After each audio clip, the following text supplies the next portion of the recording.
Well, hello again. Welcome to Horror in Detail.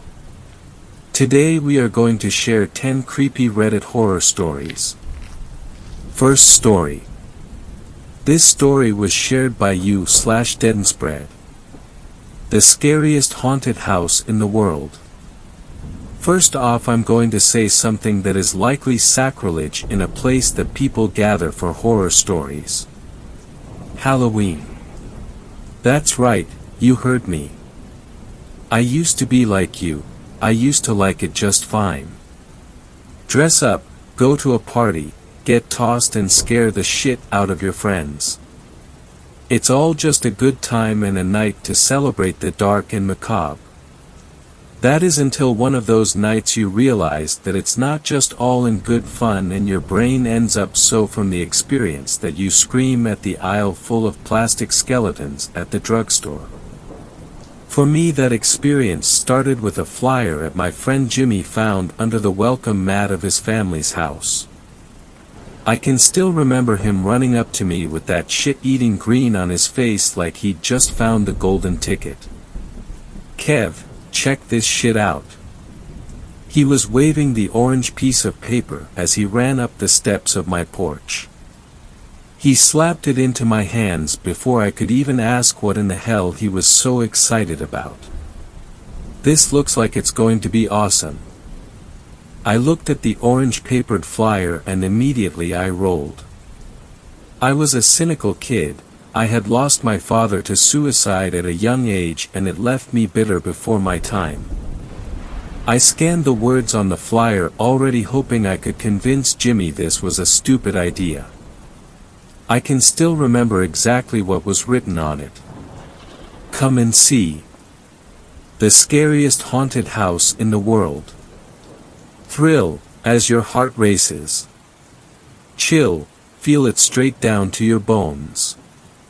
No two experiences will be the same, guaranteed, all ages admitted. Admission free for all brave enough to attend. 6 p.m. to 12 a.m., only open on All Hallows Eve. Located at Patterson Farm off Briar Creek Road." These words, of course, all framed the silhouette of a spooky cartoon haunted house, typical moon in the background, typical bats flying around, and a typical black cat standing out front. I looked at Jimmy and the big dumb grin on his face and wondered how I could be friends with someone so easily entertained. "You're slow, right?" I asked, handing him back the flyer and walking away to sit on my porch swing. "Fuck you, Kevin.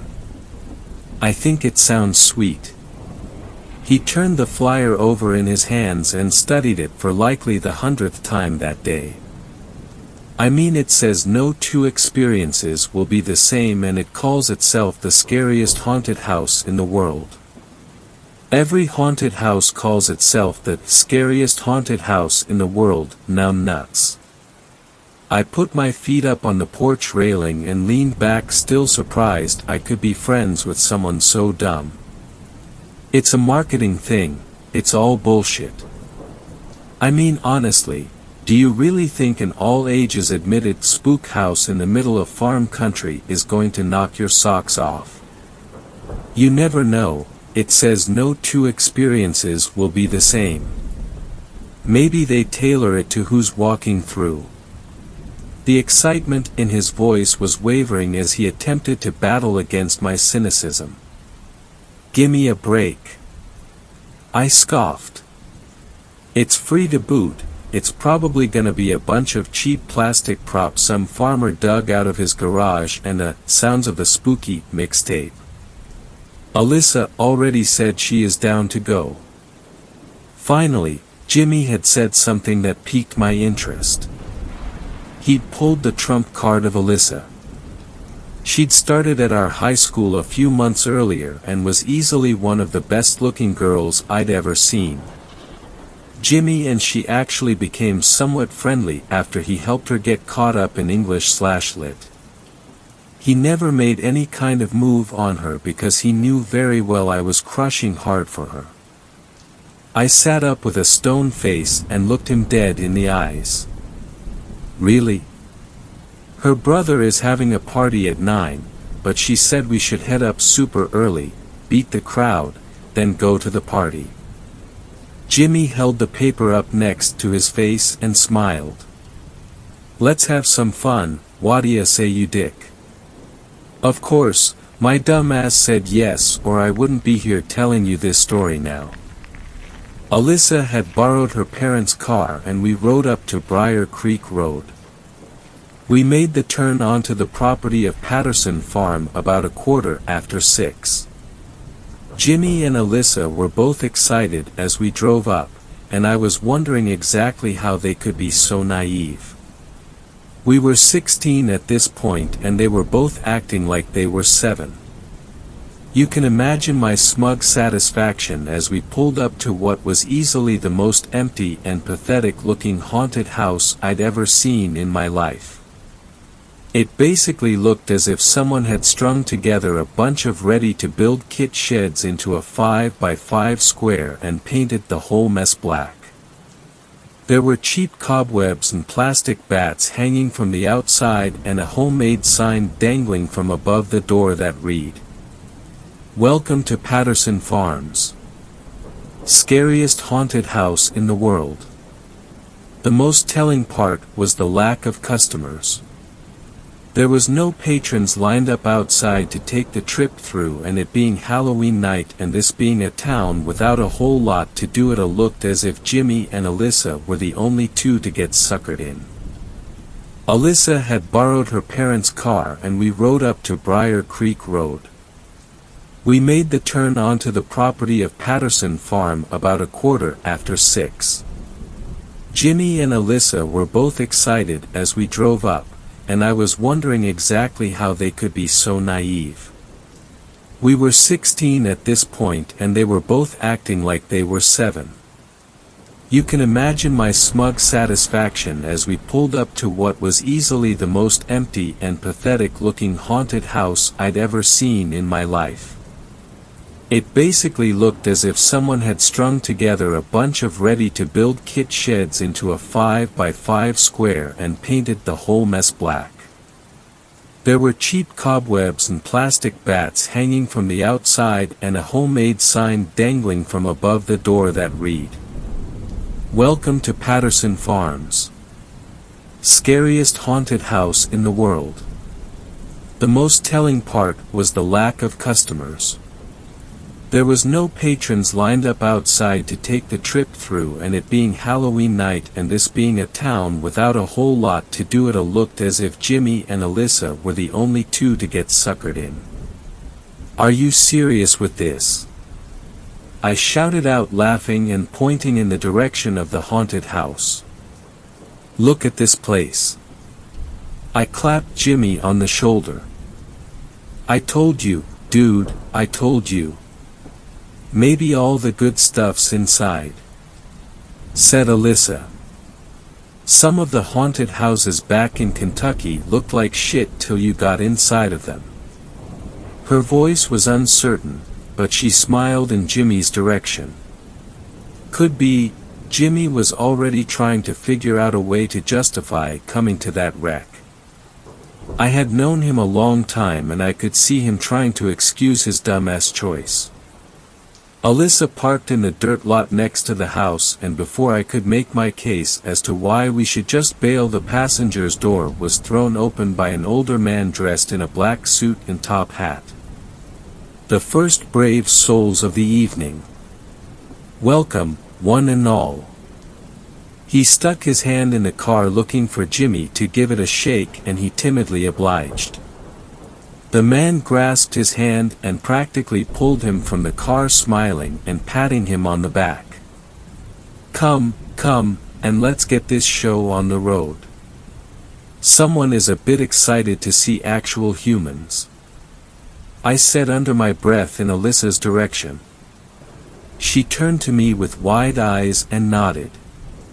We got out of the car and joined Jimmy by the side of the old man. "I'm Phineas Patterson and welcome to the scariest haunted house in the world. the old man shouted as we all lined up in front of him.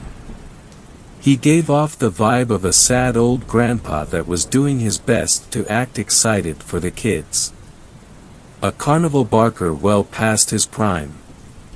"Come along, brave souls." Mr. Patterson waved his hand for us to follow and started hobbling over towards the haunted house set up on shaky legs. Jimmy and Alyssa followed him with a shrug, I guess figuring they were gonna make the best of it, and I brought up the rear with a less than enthusiastic pace. As we stepped in front of what I guess could be called the front door, I saw all the cheap decorations in their full glory. Fake blood handprints lined the outside walls, strung up orange pumpkin lights, cheap cobwebs, and plastic skeletons covering the outside walls. Next to the door a boy was sitting in an old rocking chair. He looked like he couldn't have been more than 8 or 9. He was wearing a devil's mask and rocking back and forth just staring at us. It was the first genuine feeling of the creeps I got that night as those yellow plastic eyes stared at me. Mr. Patterson walked over next to the boy and patted him on the head. "Never mind my little devil, he's a bit shy around visitors." He flashed a yellow tooth smile. "All right, who is heading in first?" "First?" Jimmy asked, "Can we not all go in together?" "Oh, no, this is a tailor-made experience. One at a time, a few minutes after the first one the next one goes. It's much scarier alone, trust me." Again, that yellow toothy smile. This time, it made me raise an eyebrow. The old man's acting had taken on a much more sinister tone. I had to give him credit, he was putting his all into it. "I'll go." Alyssa stepped forward. I would have expected Jimmy to volunteer first, but his eyes were locked with the kid in the devil mask. He didn't even realize a question had been asked till Alyssa answered it. "Ladies first." "I love it!" shouted Mr. Patterson, grabbing the door handle and pulling it open. The open doorway was covered with black sheet from the inside. "I must implore you, young lady, to keep moving, it's best not to linger too long. See you guys on the other side." Alyssa looked back at us with smile, and disappeared beyond the sheet. Mr. Patterson let the door go and it slammed shut behind her. It sent a sudden chill up my spine. Who is going to head in next? I looked at Jimmy once again, expecting him to resume his childlike excitement about the whole situation. Instead, he looked at me with eyes seemed full of worry. "You go first, Kev," he whispered to me. "Are you serious?" I said. "Don't tell me you're actually scared of this place." "It's not that." He was quick to defend against my accusation. "I just feel kind of weird all of a sudden, I'll bring up the rear. I just need a minute." "Whatever," I said, stepping forward. "I guess it's me, old man." Mr. Patterson looked at his watch and then at the kid in the devil's mask as if looking for his approval. The devil kid looked at me and nodded, signaling Mr. Patterson to grab the door handle. The old man once again flashed me a toothy grin. "Are you ready, son?" he asked me, his voice low and sinister. "As long as it's still free, Gramps." I squared my shoulders and stood in front of the door. "Admission's free, my brave soul." He chuckled to himself as he pulled the door open. "The real cost is within." I laughed at his cheesy attempt to give me a chill and walked forward through the black sheet and into the room, the sound of the heavy door slamming behind me as I did. The first thing I was struck by was the sickly sweet plastic smell of the trash bags lining the walls.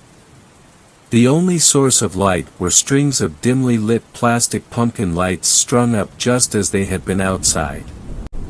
Straight ahead of me I could see another door framed by plastic tombstones on either side. The sign on the door said, "Start here," and was drawn in red with drops to mimic splattered blood. It was all typical corny fare and very cheaply done. Any mood that had been set by the creepy devil kid and Mr. Patterson's wild-eyed acting was immediately crushed. "Are you serious?" I said. "Don't tell me you're actually scared of this place." "It's not that." He was quick to defend against my accusation. "I just feel kind of weird all of a sudden. I'll bring up the rear. I just need a minute." "Whatever," I said, stepping forward. "I guess it's me, old man." Mr. Patterson looked at his watch and then at the kid in the devil's mask as if looking for his approval. The devil kid looked at me and nodded, signaling Mr. Patterson to grab the door handle. The old man once again flashed me a toothy grin. "Are you ready, son?" he asked me, his voice low and sinister. "As long as it's still free, Gramps." I squared my shoulders and stood in front of the door. "Admission's free, my brave soul." He chuckled to himself as he pulled the door open. "The real cost is within." I laughed at his cheesy attempt to give me a chill and walked forward through the black sheet and into the room, the sound of the heavy door slamming behind me as I did. The first thing I was struck by was the sickly sweet plastic smell of the trash bags lining the walls. The only source of light were strings of dimly lit plastic pumpkin lights strung up just as they had been outside. Straight ahead of me I could see another door framed by plastic tombstones on either side. The sign on the door said, "Start here," and was drawn in red with drops to mimic splattered blood. It was all typical corny fare and very cheaply done. Any mood that had been set by the creepy devil kid and Mr. Patterson's wild-eyed acting was immediately crushed. What a waste of time. I muttered to myself as I pulled the "Start here" door open with a creak and stepped through. The next room was draped in a thick mist from a fog machine and I could feel the chill of the air through my jacket. I could hear the ticking of a strobe light as the room quickly alternated between pitch black and fully lit, almost instantly disorienting me. I heard the door slam shut behind me and turned back to see that there was no handle on my side. I heard the whirring of some kind of motor from above me and watched as another sign was slowly lowered on ropes. It was written in that same cheap blood splatter effect and said, "Find the way forward." I could feel the frown droop across my face as I read the words in between flashes of light. This place wasn't scary, but it sure as fuck was doing its best to be annoying. I could see a hallway in front of me and started walking down it, hoping I would run into Alyssa at some point. The place seemed so cheap and crappy, though I was nearly sure she'd already found her way out. More cheap plastic skeletons lined the hallway, and at the very end there were two hanging on opposite sides of another sign. Each one was posed to pointing in different direction. The sign simply said, "Choose." I'm not sure what would have happened had I gone right.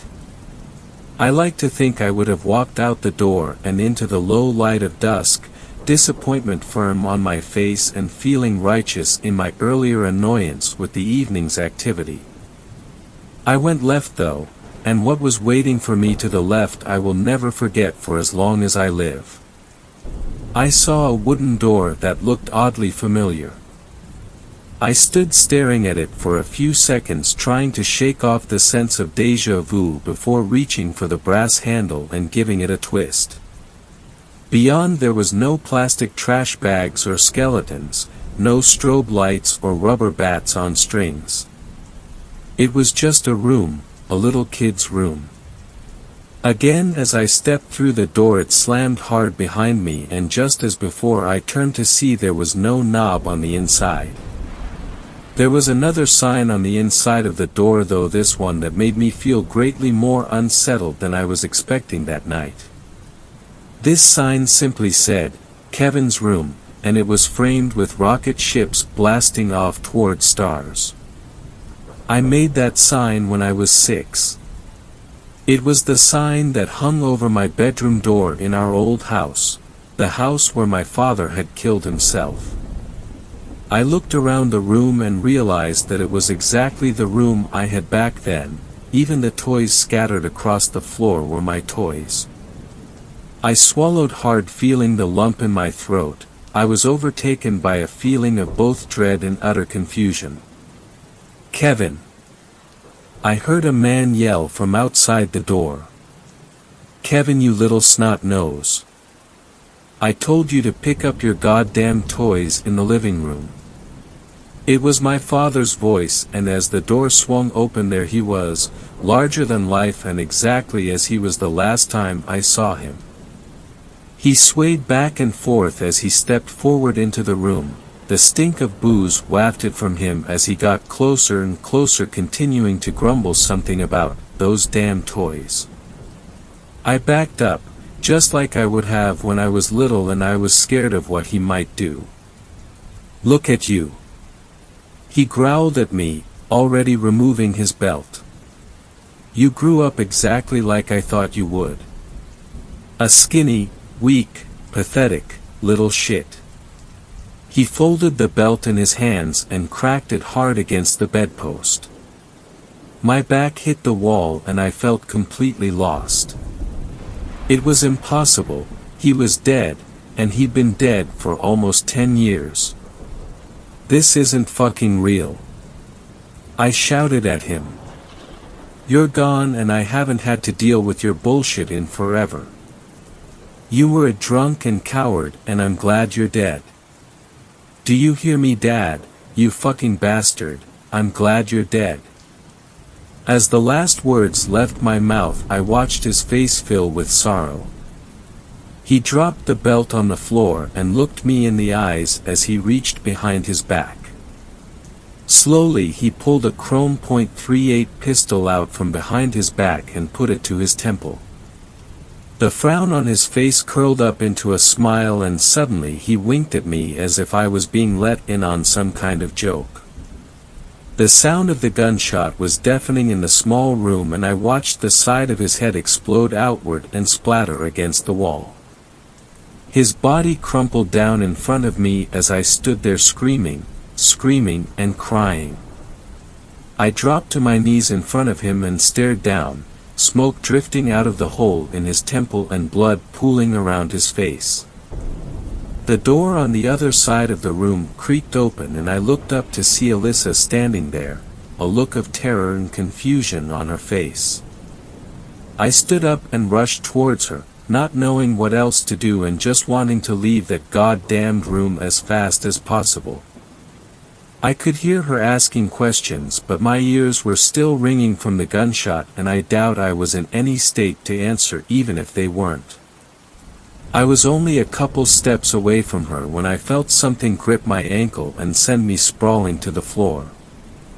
I turned to look at what had caught my foot, and I saw my father's corpse holding on tightly. He raised his head up to look at me with blood-filled eyes.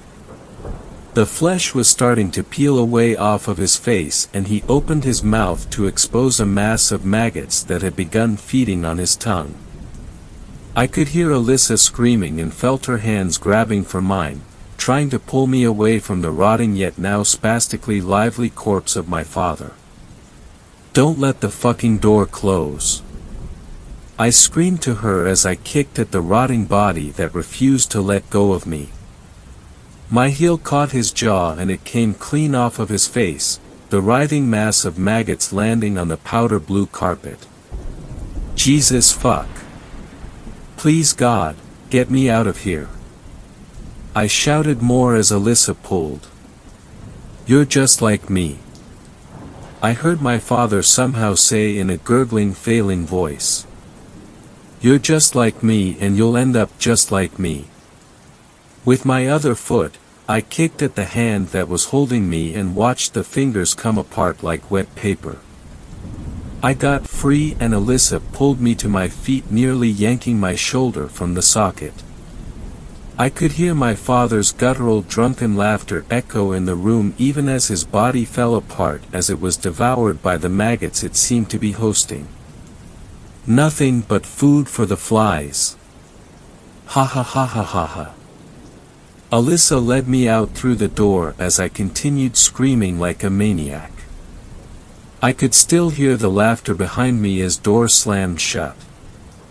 I don't know how long I lay on the floor of that hallway bawling my eyes out and paralyzed in utter fear. I felt sick and scared and Alyssa kept her arms around me, no longer bothering to ask any questions.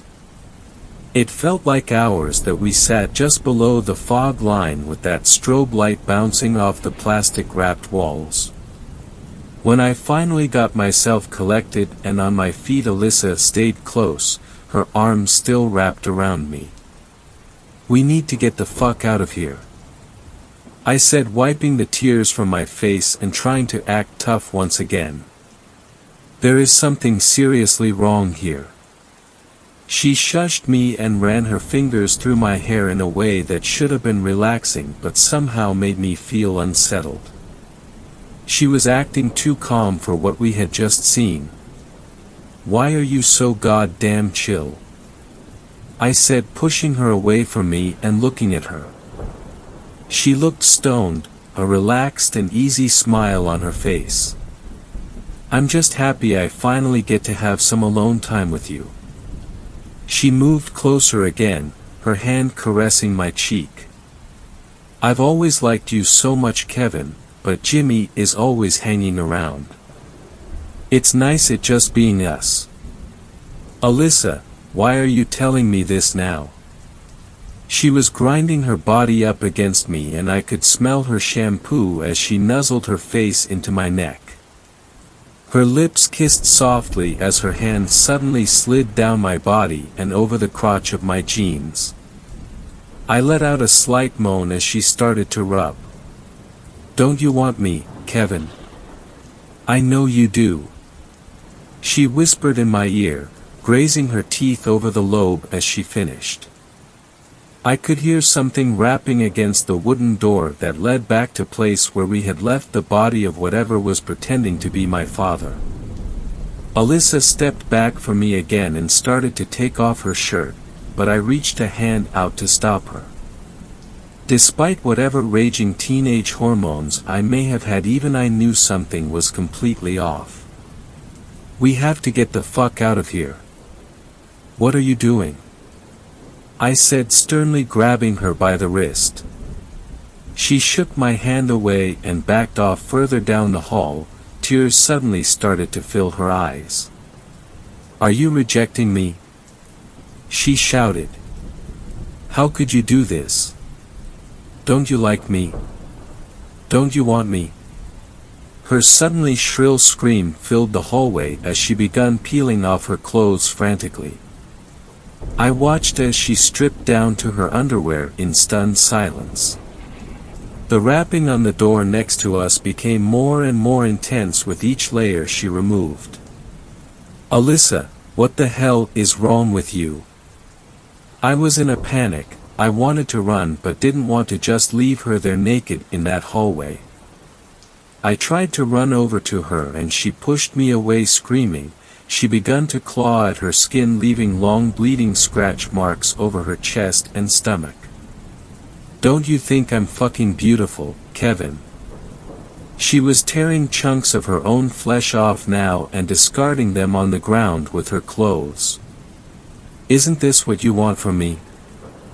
I watched in abject horror as she finally peeled away the skin from her torso, exposing the bleeding muscle beneath. Fat and sinew fell off of her shredded body as she removed more and more of her skin. The rapping against the door grew louder and louder, sounding more like someone slamming all their weight against the door as she screamed and cackled like a maniac. Fear overtook me and turned to run down the other hallway, towards what I hoped would be the exit. I felt her slimy blood-drenched hand reach out and grab my arm tightly before she slammed me up against the wall with more strength than I could have imagined. I wheezed as all the air left my lungs and I felt her body, now naked of most of its skin, press against me. She once again nuzzled her face up to my neck and I gagged, feeling her shredded flesh press to my body. "Don't you want to fuck me, Kevin?" she whispered before finally leaning back far enough that I could see her face.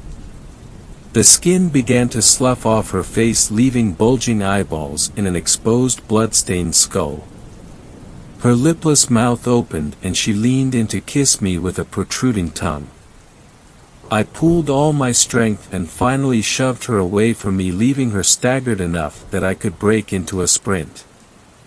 I could hear her wailing and cackling behind me as I ran through the disorienting fog and strobing lights, looking for some way out of that fucking maze. I saw more signs but ignored any that didn't say exit. I didn't want any more. The spook house won and I was fucking terrified beyond anything I had ever felt. It seemed never ending and grew more and more disturbing as I ran. The plastic skeletons hanging from the walls were now limbless corpses with dangling entrails, and the trash liners on the walls felt slick with slime and blood every time I ran into one.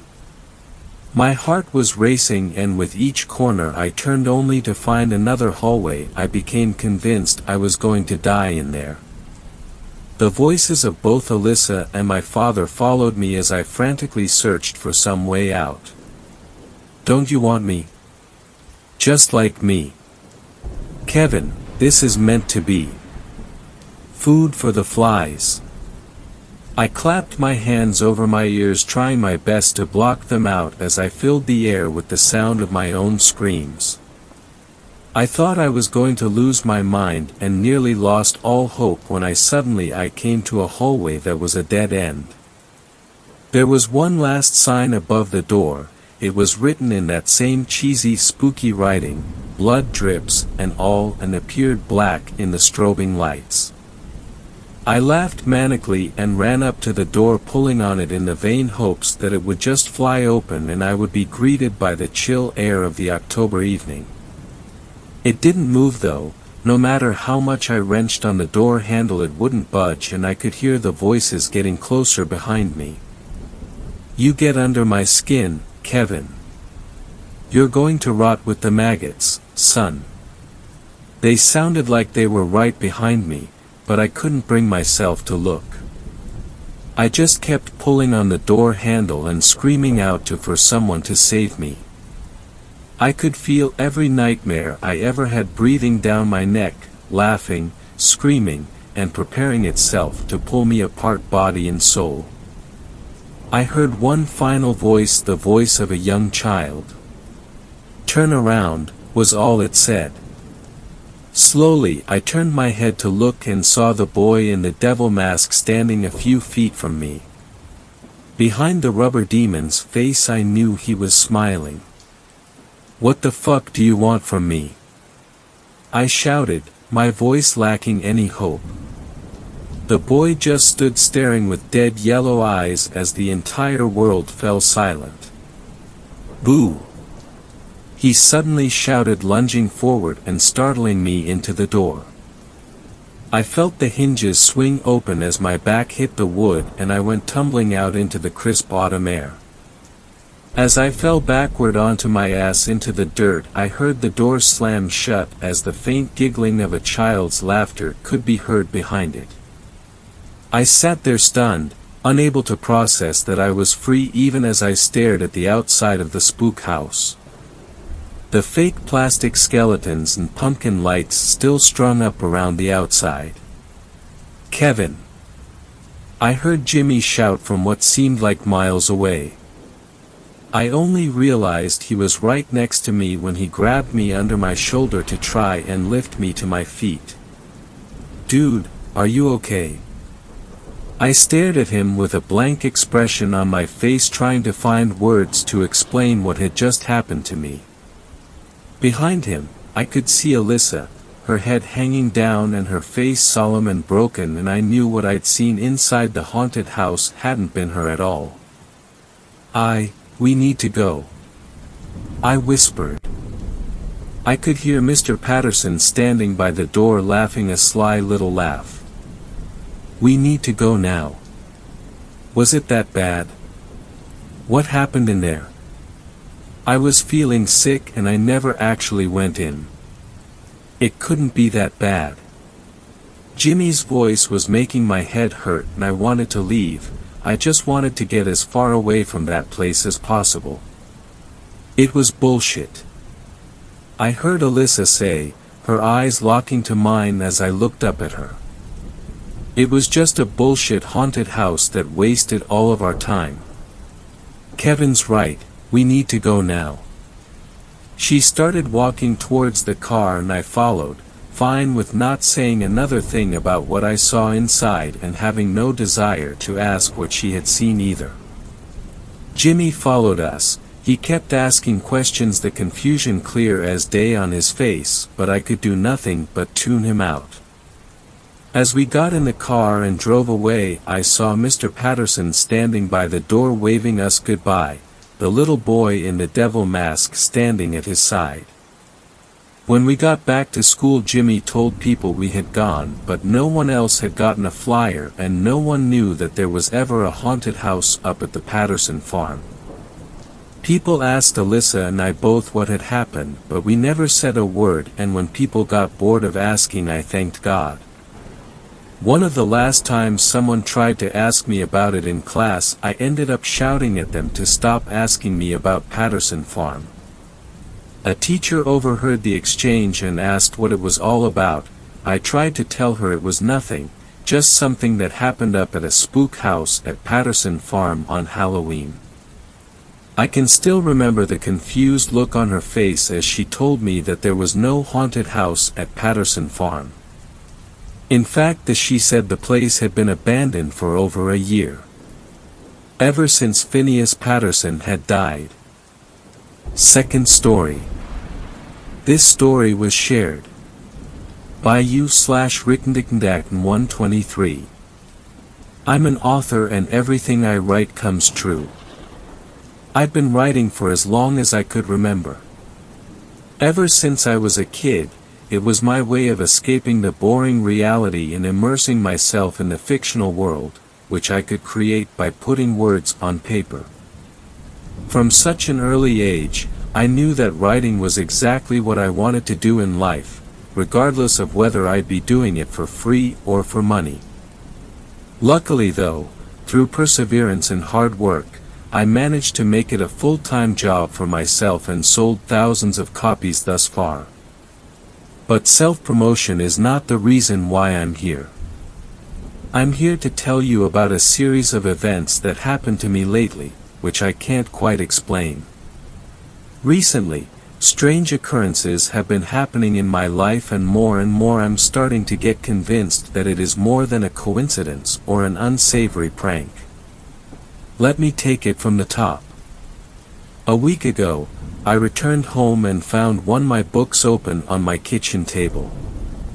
It was my first published book called The Struggles of the Heart.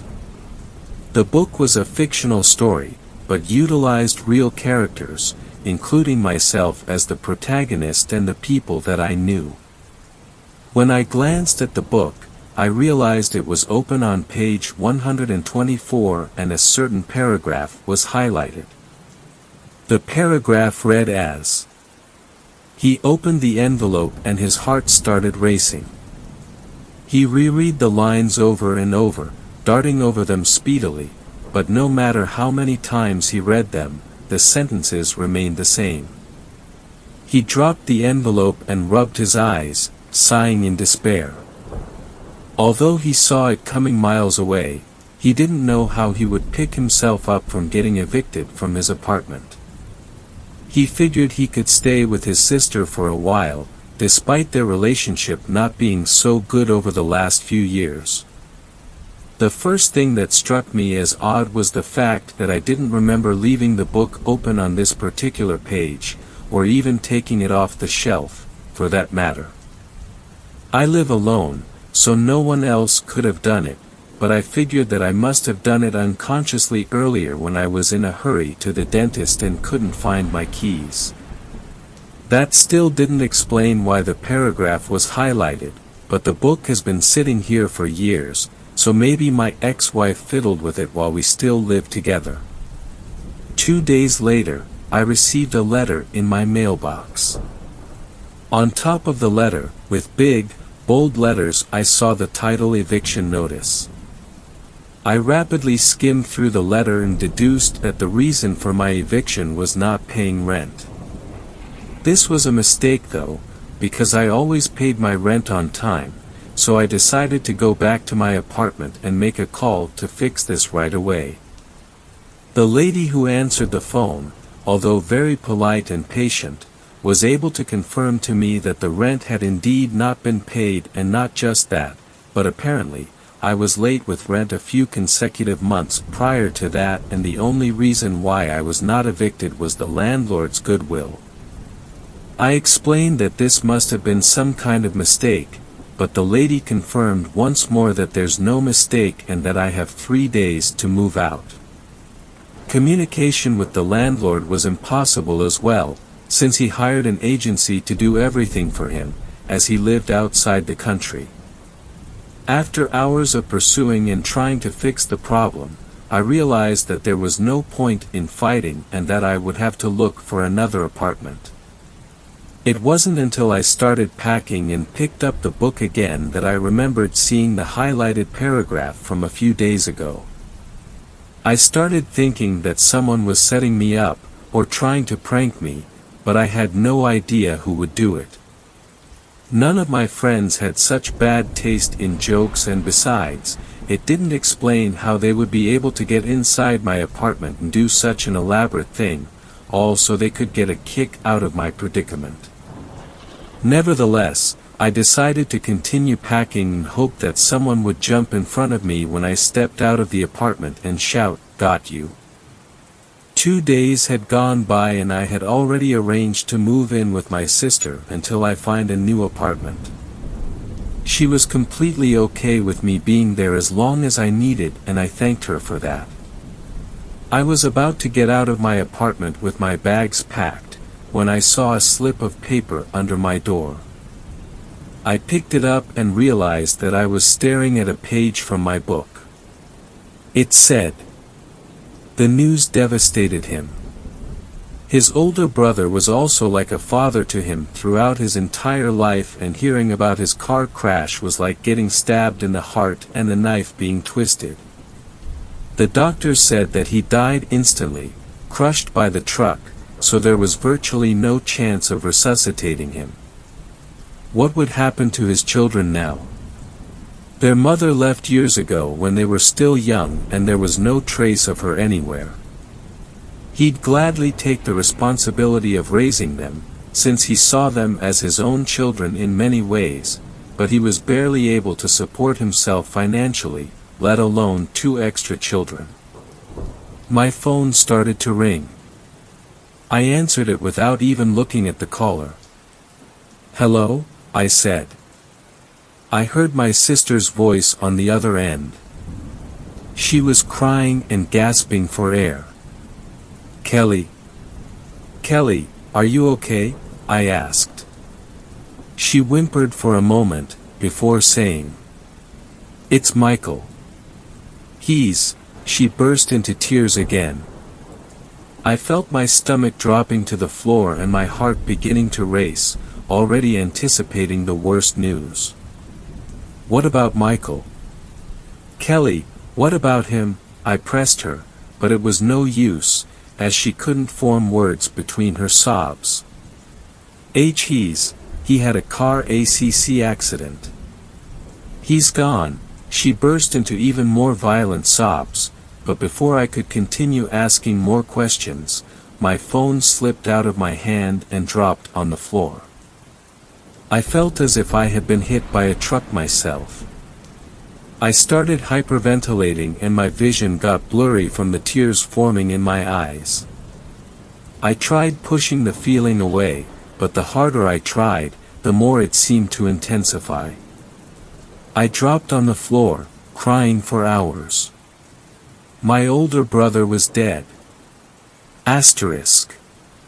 2 days later, I was at my sister's place.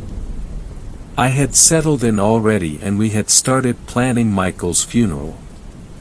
Although the circumstances of Michael's death were indeed bizarre, I was mourning and didn't even think about the possibility of someone being out to get me to such lengths that they would murder my brother. At the time, all of it being a crazy coincidence is the only explanation I had. Kelly had already flown out of state to Michael's town and I planned to join her as soon as I wrapped up my own work. It was around midnight and I was doing some writing to take my mind off things, when I got thirsty and decided to go down to the kitchen for some milk. I drank directly from the carton and it wasn't until I closed the fridge that something caught my attention.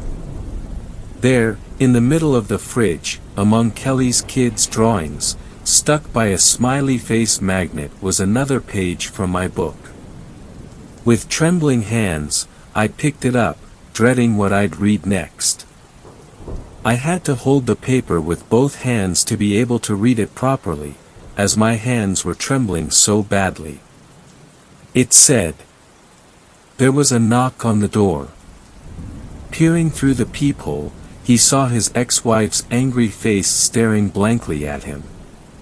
He opened the door and braced himself for the flurry of swear words and accusations that she would force him to endure. She was right to do so, but despite that, he wasn't ready for this just yet. Just then, there was a knock on the front door. I stared in the direction of the foyer, my heart just about ready to leap out of my chest. It was so deafeningly quiet, that I heard my own quivering breath, until the loud knocking resounded in the house once more, almost making me jump out of my skin. The knocking sounded impatient and angry and I knew that whoever was there at this time of the night had no intention of having a friendly chat. I slowly approached the front door, trying to be as quiet as possible, while the knocking persisted, louder and more frantic this time.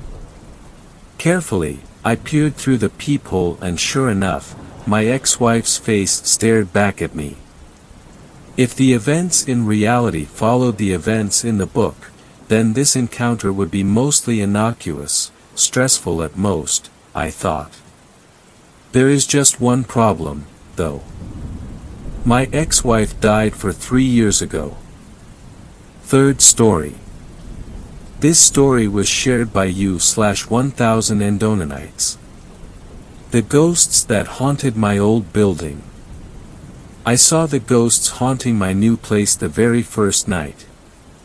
By then it was too late, of course. I had been through hell trying to find a place, I had already signed the lease, and this was the perfect spot, close to the hospital where I worked, affordable yet nice and newly renovated. Anyway, I soon realized the ghosts wouldn't harm me. Indeed, they seemed to have no interest in me, nor I in them.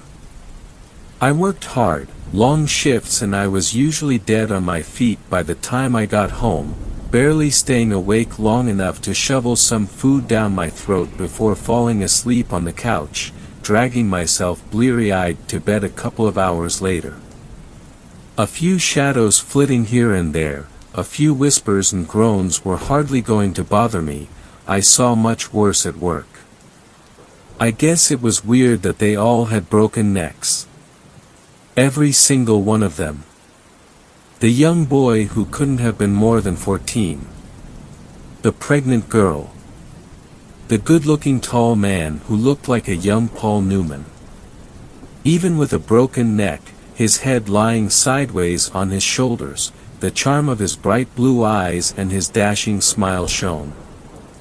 I wondered how many women had fallen at his feet when he flashed that smile at them when he was still alive. There were many more.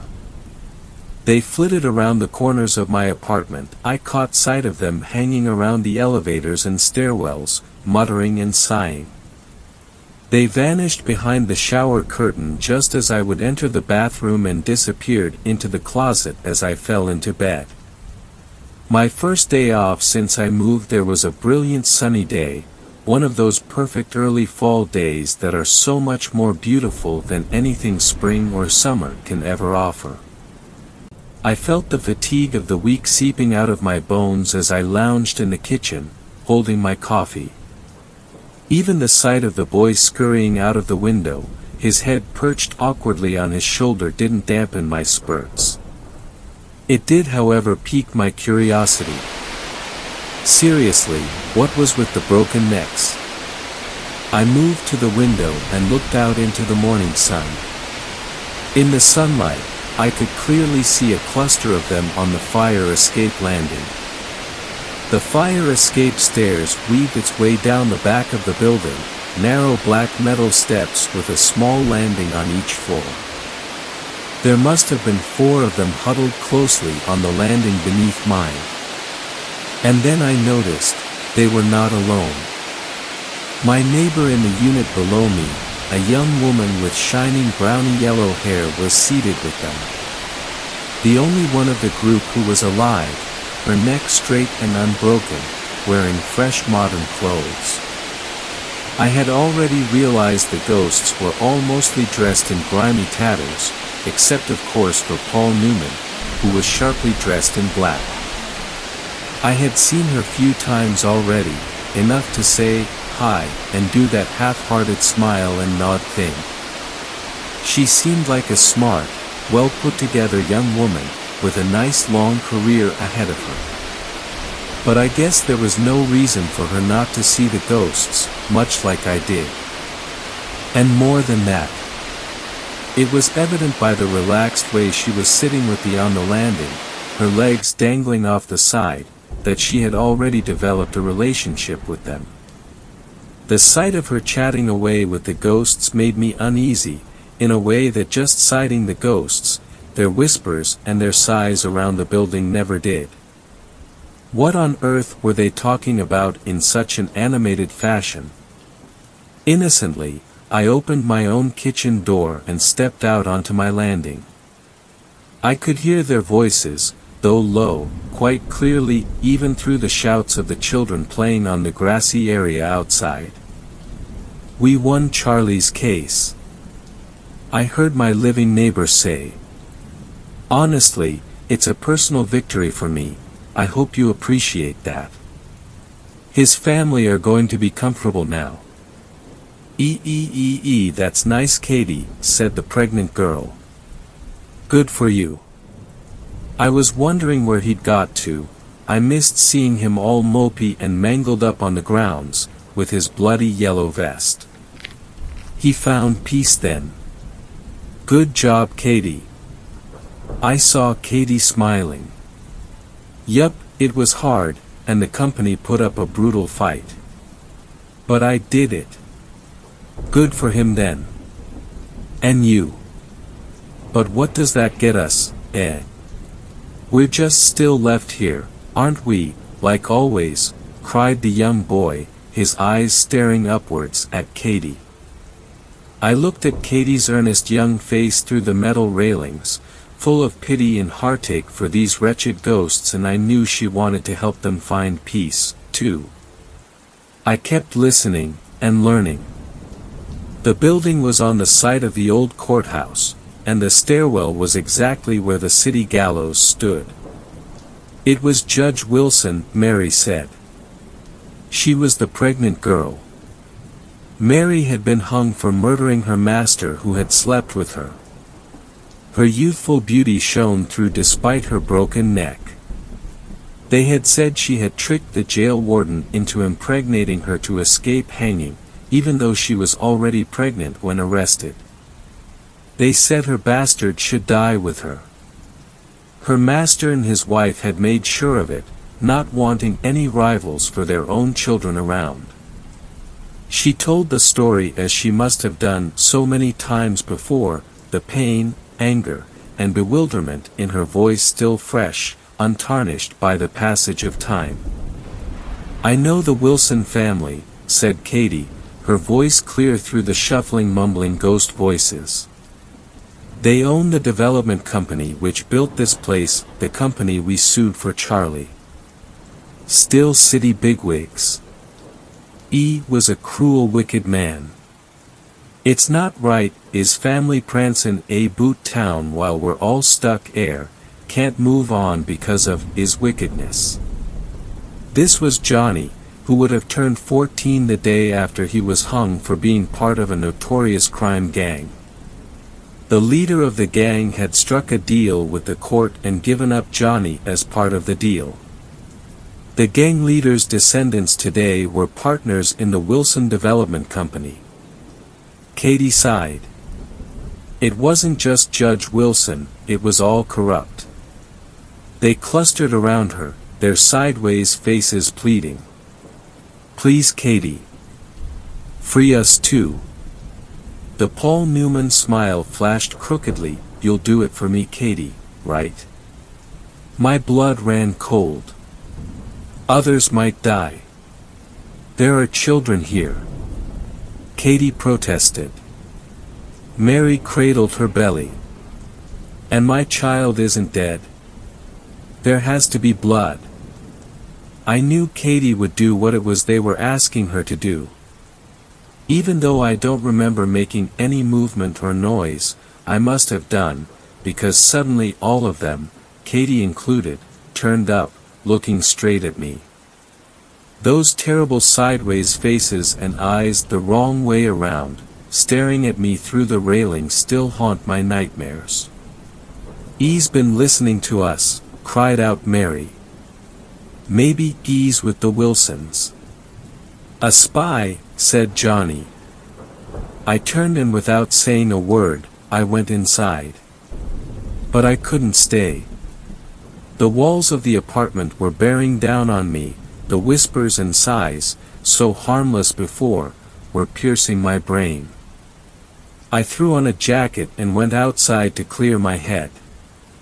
I walked quickly through the children's ball game on the grassy, reaching a secluded wooded area further out. I felt better, my heart rate slowing as I wandered among the trees, breathing deeply. And then I heard a footstep, a breaking twig. I turned around, but it was too late. The last thing I saw was Katie, bearing down on me with a bat. A flash went off in my head and I tumbled down into darkness.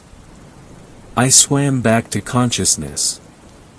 My head was throbbing and white lights were drilling into me. A voice said, "There he is. You may not think it now, but you were one of the lucky ones. Being in the hospital saved you." I concentrated. It was my colleague speaking, looking kindly down at me. "What happened?" I croaked. She gave me some water. "They found you unconscious in the woods, with head trauma. They picked up the person who will be charged with starting the fire. The police were over here, they think it's the same person who attacked you." I blinked. "What fire?" "Oh honey, of course, you wouldn't know. Sorry, I've been rushed off my feet. Burn victims in the corridors. I have to run." "But your building, yes. It's gone. One of your neighbors went apeshit and burned it down last night." She left. I watched Katie's trial. She calmly described how easy it had been to set the building on fire. The Wilson contractors had cheated on the insulating materials, and within 10 minutes, the whole edifice was aflame. She showed no remorse. 25 people died, several by throwing themselves and their children out off the windows on the higher floors. Not as many as had hung wrongfully, but enough to free their ghosts. For when I was able, I walked around the burnt ruins of the building. It was peaceful, with no signs of the ghosts. Fourth story. This story was shared by you/old rocking chair. Can a new house be haunted? Hi. I'm relatively new to the no-sleep community, and it seems that some of you can provide insights on what we've been experiencing in our house. Now, to start off, the house I've been living in is not old. My family and I have been living in it for about 15 years now, but it's built from ground up. The land was a gift from my grandfather to my mother and her sister. They built their house on this plot of land, like I said, only 15 years ago. But the house is a bit spooky. Mostly it lies quiet, but sometimes it takes you by surprise. Well, my family and I are not surprised anymore, because we're used to it. What I'm curious about now is if you guys think the ghosts of this house is good or not. Since we were kids, this house has been a place for unexplained events. The earliest spooky thing that I can remember is when my sisters and I would play upstairs with the door closed. Someone would knock, then we'd open it to find no one there. No, I don't remember how many knocks it was, but it happened often enough that we learned to expect that there was no one knocking about half the time. Second incident is when we were all upstairs at night, we'd hear things moving around in our dining room. We have these wooden chairs, not too heavy, but enough so that the wind can't move them. We'd hear plates clanking around, but of course, there would be no one there. Anyone who would go down and check would find things unmoved. Again, this happens often enough so we weren't scared anymore. There are lots of others. I might post it if I think there's a need, but here's the last two incidents that had me thinking about our house guest. A couple of months ago, I had to wake up really early for a trip 4 a.m. Now my bedroom door faces the staircase, and when I sleepily got up to turn my alarm off, I happened to glance downstairs. There was a silhouette going downstairs. I didn't think too much of it, I was still groggy, but when I went downstairs, no one was there. Doors locked. Everyone else asleep in their bed. So what did I do? I lay down on the couch downstairs to sleep some more. It was only later that it sunk in and begun to scare me. And just a few minutes ago, my sister called to me upstairs to ask what fell down. I was on my computer and listening to music, and I replied that I didn't hear anything. She told me that she heard a loud sound that seemed like something big falling down. I told her I was listening to music. She accepted that excuse for not hearing anything, but I checked everything upstairs just in case. Nothing fell down. I'm a bit spooked. I don't know anything about the land our house is standing on, but this things falling down phenomena is new. The others aren't. Some neighbors, and some visitors, say that our house is creepy, but I'm not sure what they're basing it on. Should we worry? Fifth story. This story was shared by you/Chike de Luna. My cellmate was possessed. I was 2 years into a 3-year jail sentence for robbery when I was transferred to 12 Caesars Correctional Facility in New Mexico. I remember the cellmate I wound up with, this guy called Hector Ochoa.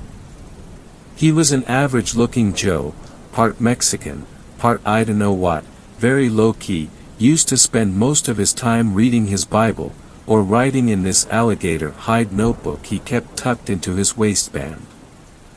I've had a fair few cellmates in my time, but this Hector guy was seriously offbeat. He wasn't violent or anything. He wasn't dangerous in the conventional sense of the word, but he gave off this really creepy vibe. The other inmates steered well clear of him. Not even the gangbangers messed with this hombre. The first few days sharing a cell with him I was tearing my hair out. I kept thinking there were huge bugs crawling all over my flesh. I couldn't stop scratching. Turns out the bugs were all in my head. Hector slept on the bottom bunk. Every night after lights out he'd lie there praying in Spanish. He'd pray in this never-ending drone. It drove me crazy. Made it next to impossible to sleep. A couple of nights in, I wake up suddenly. It's maybe 2 or 3 in the morning and for a moment I'm disorientated. I don't have a clue where I am. I hear this woman whispering in the bunk below me. I can't hear what she's saying, but I know it's a woman. It sounds like Hector and this woman are whispering to each other. That's when I sit bolt upright. Instantly the voices stop, and when I peer into the bottom bunk I see Hector fast asleep. I would have chalked the whole thing up to my imagination, but that wasn't the end of it. Not by a long shot. Next day I met up with a friend of mine, Dave, in the prison refectory. "What the fuck is it with this guy?" I asked. Dave gave me this look, so I lowered my voice and said, "You know my new cellie, Hector?" He nodded. "What about him?" "Dude creeps me out, man." "Yeah, well, you seriously need to watch your back with that guy." Dave tapped his forehead with his finger. "He ain't right, man." "What do you mean, ain't right?" "You seen his tattoo? The one on his back?" I shook my head. "He keeps his shirt on. Ask him to show it to you." "Why, you know something about it?" "I know what it represents." Hector rarely spoke to me. He was the quietest cellmate I'd ever had. Most cellmates you couldn't get to shut up, but Hector was different. He sat there on his bed and he might as well have been in solitary for all the fucks he gave. I figured I couldn't just come out and ask to see his tattoo, so I broke the ice by showing him a few of mine. I had an image of the Virgin Mary on my left bicep. A rose on my right calf. Bayonets crisscrossed against my belly. "Do you have any tats?" I asked. He nodded. I waited, but when it became obvious he wasn't going to say anything else, I pressed him, "Can I see?" He frowned. "Why?" I shrugged. "Just curious." He stared at me for a while and then he set his Bible aside and shrugged his shirt off as he stood up. He turned around so I could see his back. As I stared at his tattoo I felt slow fingers of WTF creeping up my spine. The tattoo took up the entire surface area of his back. It displayed a woman. She was tall and painfully emaciated, with bloodshot eyes that bulged horribly out of their sockets. Her flesh was corpse pale and she wore a grin that split her face from ear to ear. That grin was the creepiest thing I'd ever seen. She looked demonic. I could literally feel her eyes boring into mine. "Jesus!" I muttered. "Sonriendo boca," Hector said as he put his shirt back on. "What?" He turned to face me. "Lady Grinning Mouth," he said. "You heard of her?" I shook my head. "You wear her image," he said, "and no one's going to fuck with you, me and teens." According to Hector, there were shamans in the rural areas of Mexico, bruja who could invoke spirits through something he called black tattoos, but you had to shed innocent blood before you got one of those tattoos. You had to cut the throat of a virgin, drain her blood into a copper vessel, the blood would be mixed with ink, the ink would be mixed with the semen of a black goat. Only then could the tattoo be drawn. If you survived the ensuing infection, you became a doorway. Your guardian angel lived on the other side of that door. Lady Grinning Mouth was Hector's guardian angel.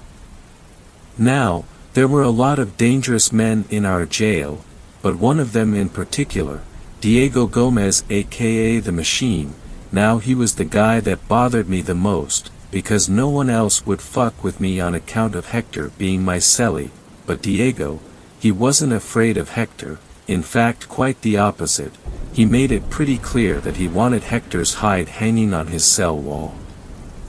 The fight between Hector and Diego Gomez went down like this. Diego was serving life for double homicide. No chance of parole. Nothing to lose but his life, and that life was a living hell. The only thing that meant shit to him was his rep. He heard about Hector soon after he was transferred to our jail. He knew the other prisoners respected Hector, were afraid of Hector. He wanted that respect. He wanted that fear. He was a monster of a man. 6'4", 220 pounds of solid muscle, and so many fucking tattoos he looked like the illustrated guide to end times. I passed him a couple of times in the exercise yard and I can honestly say Diego Gomez was one heathen son of a bitch you didn't want to mess with. But when I told him Diego was gunning for him, Hector didn't even glance up from his Bible.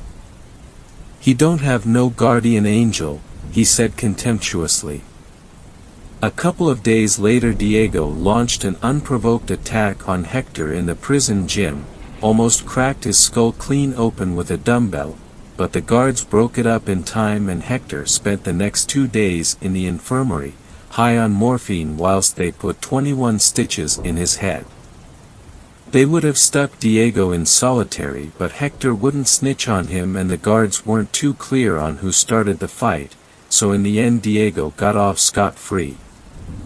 When he came back to our cell, his head all bandaged up, Hector had this darkness in his eyes, like he could skin a rattlesnake with his raw teeth.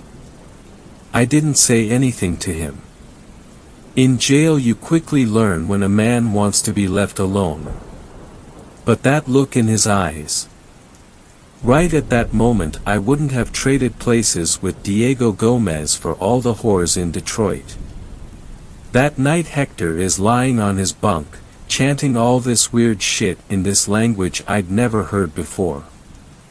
I don't speak Spanish but I know what Spanish sounds like and this wasn't Spanish.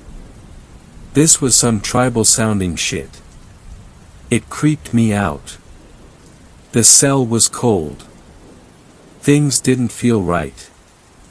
I felt those bugs crawling over my flesh again and I couldn't stop scratching. Fucking things were driving me insane.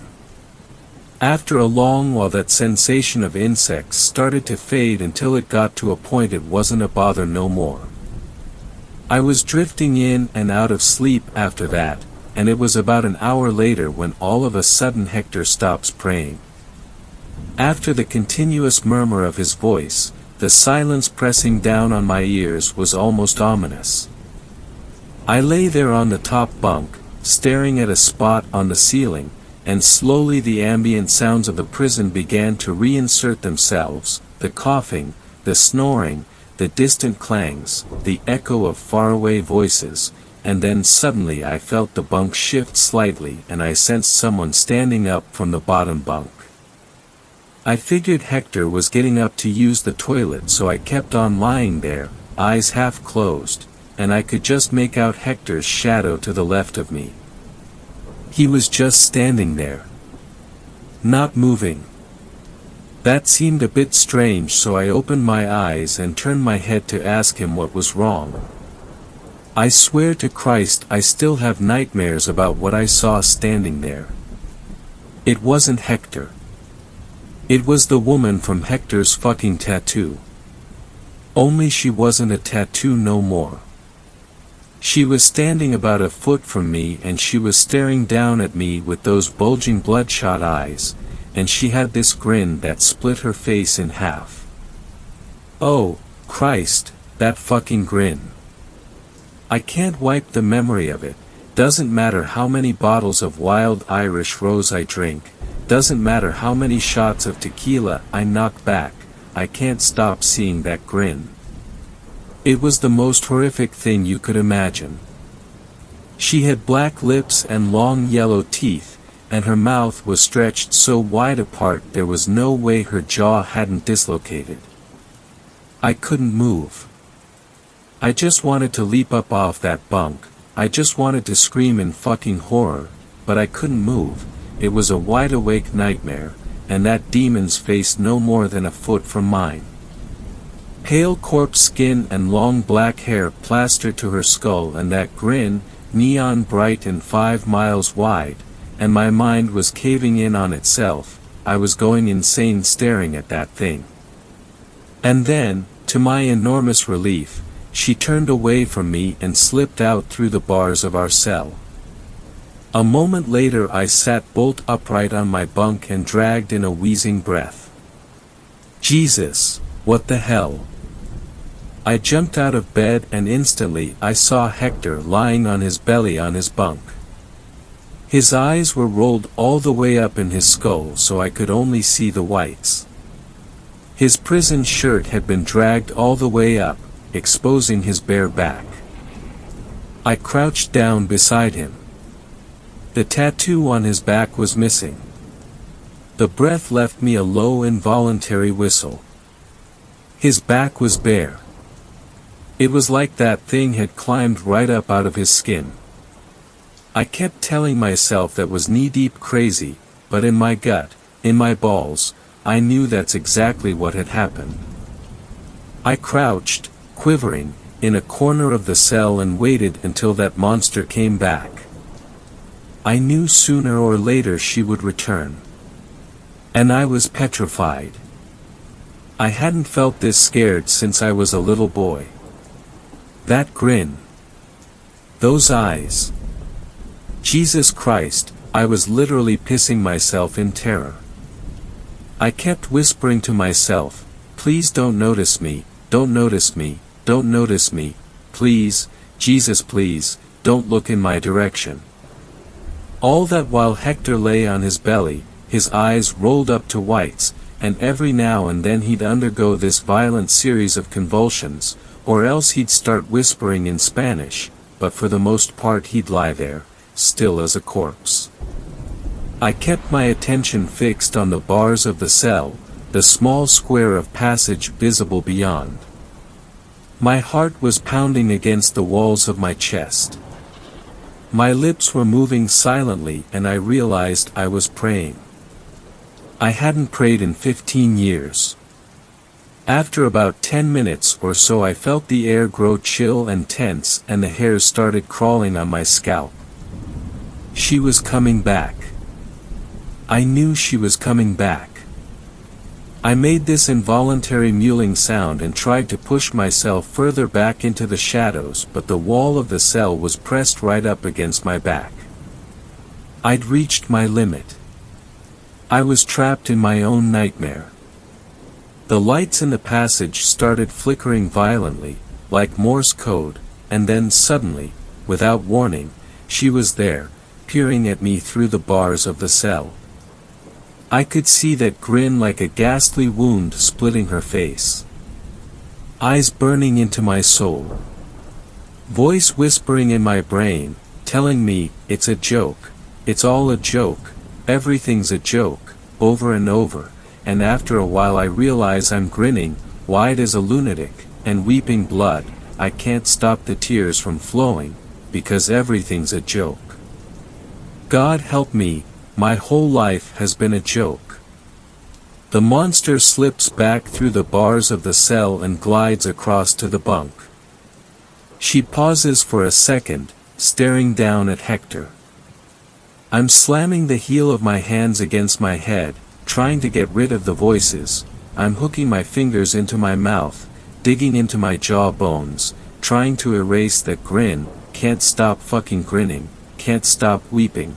Blood, blood, Jesus, I'm bleeding from the eyes, hemorrhaging regrets, dear fuck, I'm sorry, hello. Anyone out there? Anyone reading? Everything is real, nothing, don't you see, the joke, I'm dreaming me dreaming you dreaming me. And then the monster lays down on top of Hector and there's a moment of intense visual distortion, like a movie with several frames missing, and then she's gone. I continue to sit there, staring at Hector, and slowly but surely, I feel the pressure easing in my jaws, the grin slowly relaxing, fading, and then I'm dragging in huge gulps of air as I scramble to my feet. I peer down at Hector. The tattoo has appeared on his back again. The demon glares up at me from his flesh, grinning wide as the moon, and quickly I reach out and drag Hector's shirt down across it. Covering it. Erasing it. It's all a joke. Everything. Rumors are like contagion in a prison, neither walls nor bars can stop them. I can't sleep the rest of that night. No one can. 5 minutes after the demon returned, Diego Gomez started laughing. He was 6 cells up from me and at first he started chuckling, real low, like the way somebody laughed when they'd remembered something funny, that kind of chuckle, and then, after a while, he was laughing out loud, and convicts calling out and advising him he better shut the fuck up, and other convicts laughing as well, like they kind of got the joke. But no one got the joke like Diego got the joke. By this time he was literally shrieking with laughter. I've never heard anything so unnerving. He wasn't laughing the way a sane person laughs. You could actually hear the desperation in his voice, like laughing was the only way he could scream. I don't know if that makes sense. I don't know what the hell makes sense anymore. Everyone was awake. You could see them standing in their cells, peering silently out through the bars, but no one was yelling out for Diego to quit laughing anymore. You only had to hear Diego's laugh to know something wasn't right. After a while the lights went on and the guards came to see what was wrong. They passed my cell on the way to Diego's. I was standing close to the bars. Hector was standing with me by this time. We watched the guards rush past, yelling and cursing, and then, when they got to Diego's cell, they stopped yelling and they stopped cursing and I heard one of them say. And that's when everything went nuts. The guards rushing about like lunatics, calling for paramedics, calling for restraints, everyone screaming at once, and through it all Diego never once stopped laughing. I turned to Hector. Hector was nodding as he listened to Diego laugh. He was nodding like he got the joke. "He don't have no guardian angel," he said softly. Diego Gomez, aka the Machine, strangled his cellmate, a guy called Chad Beacon, to death with his bare hands. Rumor told me Diego Gomez exerted so much pressure that Chad's eyes hemorrhaged and his skin literally turned black. He was laughing whilst he strangled Chad. After killing his cellmate, Diego reached up and tore his own eyes out of his skull. He kept on laughing all the time. No one knows why he did it, but some inmates in close-by cells swear to Christ they saw a woman in Diego's cell shortly before things went crazy. She was whispering to him. She must have been telling him something pretty funny because Diego was grinning from ear to ear. Sixth story. This story was shared by you/Robert Downey Cohen. I think my sister was possessed. So this all took place around 10 years ago in a house I no longer live in. Ever since I was born, I've always been involved with the supernatural, whether it was directed towards me or happening around me. The first house I lived in Long Island, New York was haunted by a man and his dog. Nothing frightening ever happened to us in that house, only the occasional sighting of the man in the corner of our eyes walking down the hallway, or the sound of his dog's collar jingling as it explored the place it once called home. We eventually moved out of the house and went south to a decent-sized home in North Carolina. This is where things escalated. The first sighting in that house was of my own dad. He had passed away from some strange type of cancer he had caught from being at Ground Zero on September 11th. I remember waking up that morning to my mother crying outside of her room. I was still young and didn't quite grasp what had happened to my father. I remember running up the stairs after hearing of my father's death and waking up my brother to tell him, like it was some kind of crazy news that I couldn't wait to see his reaction of. I don't even think I cried that day. It wasn't until a few years after where I truly felt the weight of his passing. I was walking to school, and as I looked back at my mother who waved from the window, I caught a glance of what looked like a man standing right beside her. I don't know why I got on the bus and waited until I got to school, but when I did, I had frantically asked my teacher to use the phone and immediately called home. To my relief, my mother picked up and sounded completely fine. I can't remember when my sister became interested in the paranormal, but I do remember what had resulted in her curiosity. My sister and her friends would play with Ouija boards and do other spiritual communication crap behind my mother's back and would eventually bring something home that was pure evil.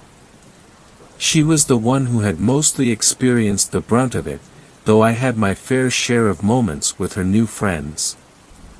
I remember one day after taking a shower, I was looking in the mirror and caught something in the reflection, and when my eyes drifted to the shower curtain, still looking in the mirror, I could see the face of what I had thought was a witch at the time. It looked like whatever it was behind the shower curtain, pressing its face against it.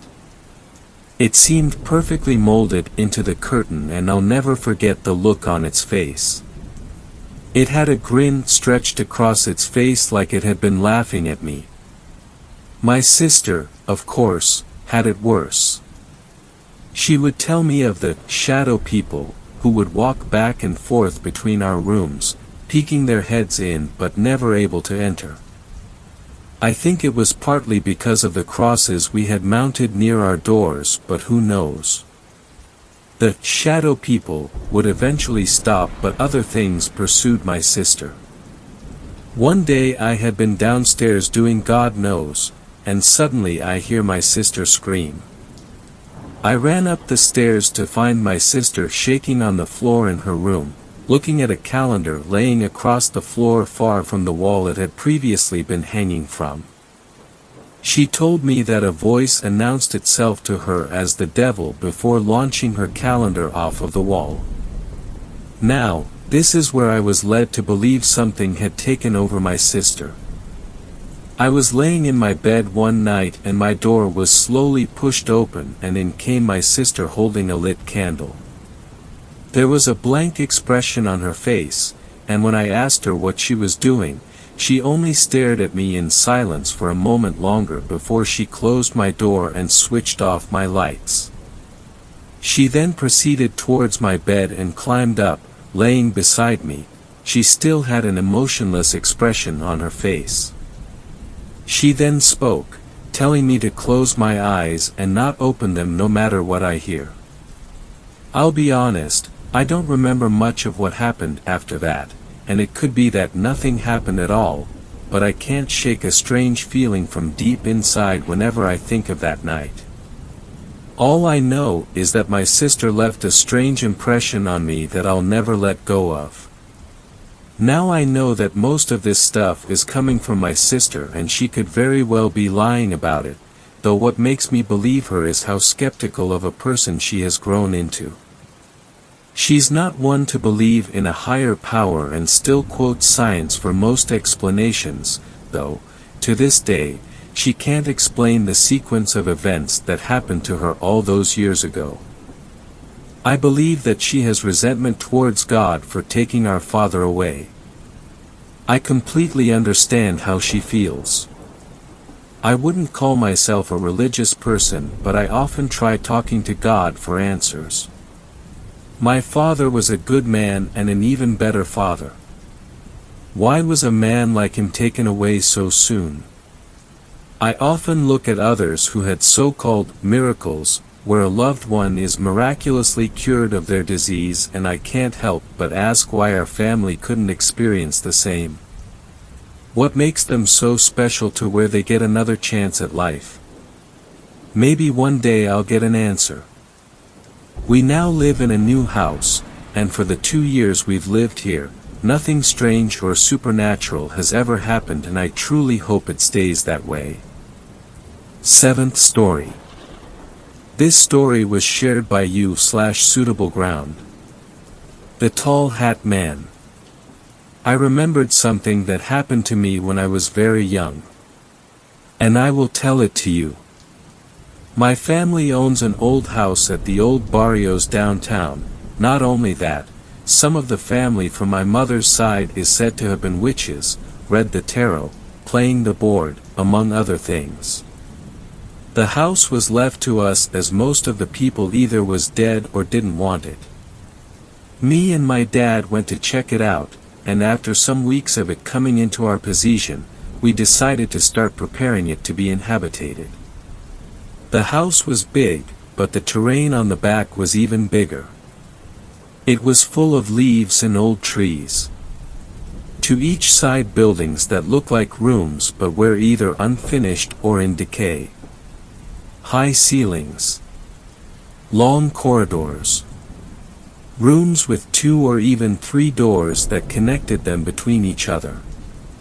The walls also had small nails hammered into the walls, very high in weird geometrical figures. It was far from where my family lived, so Dad decided we stay the nights after working on it. As there was no furniture there, also no electricity, we brought some hammocks, once for each. Hammock for you Altowug, not exactly. These are made of strings and don't have the weird wooden things the patio ones you know have. The first night we stayed I had a dream of walking the house alone, feeling even smaller than I already was, in the dark, only some moonlight entering through the dirty windows. After I got to the backyard pulled by some force. There I saw a shape, a dark, huge shape with 2 piercing red eyes and a top hat, under the moonlight. I felt its eyes smother me.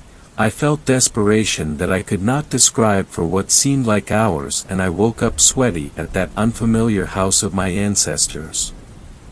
The night after it I woke up in the middle of the night, feeling my hammock being swinged. I thought it was my dad and asked him to stop, to let me sleep. As I opened my eyes, I saw my dad enter the room from the bathroom carrying a flashlight. He asked me if he had awoken me. I was perplexed. I asked not to stay any more after that. Now, I can believe I imagined all that. I was young. The stories might have got to my imagination. But as I had a conversation with my dad these last days, he reminded me of these things I had forgotten. I searched the internet for it, and it seems the Tall Hat Man has visited many. The hat, the red eyes, the black shape. Everything I saw and felt is said by many strangers around the world. I'm afraid and I feel watched. Maybe I was better off forgetting about it. Now I only wonder if it has visited after that or if it will visit me again. I don't sleep a lot, but this might make me sleep even less. 8th story. This story was shared by you/LKL_mind. I was possessed by something from beyond this universe. Last night I received a package outside the front door of my apartment room. The sender's name was Dr. Ramirez with no return address. Curious, I took it inside and sat on my chair in the living room. After tearing the package open, I noticed multiple CDs and a letter. This is what the letter said. Dear Jacob, I've waited many years to deliver this evidence to you of your strange and unsettling possession back in early November to New Year's Eve of 1999. Why I have waited so long to do so will be explained to you on the last disc labeled Number 5, Reverend Matthew's Remarks. I recommend you listen to each disc in numerical order. That way you understand things more clearly. After listening to all of the discs, you may have to urge to contact your parents, but I advise against that greatly, for their own mental health's sake.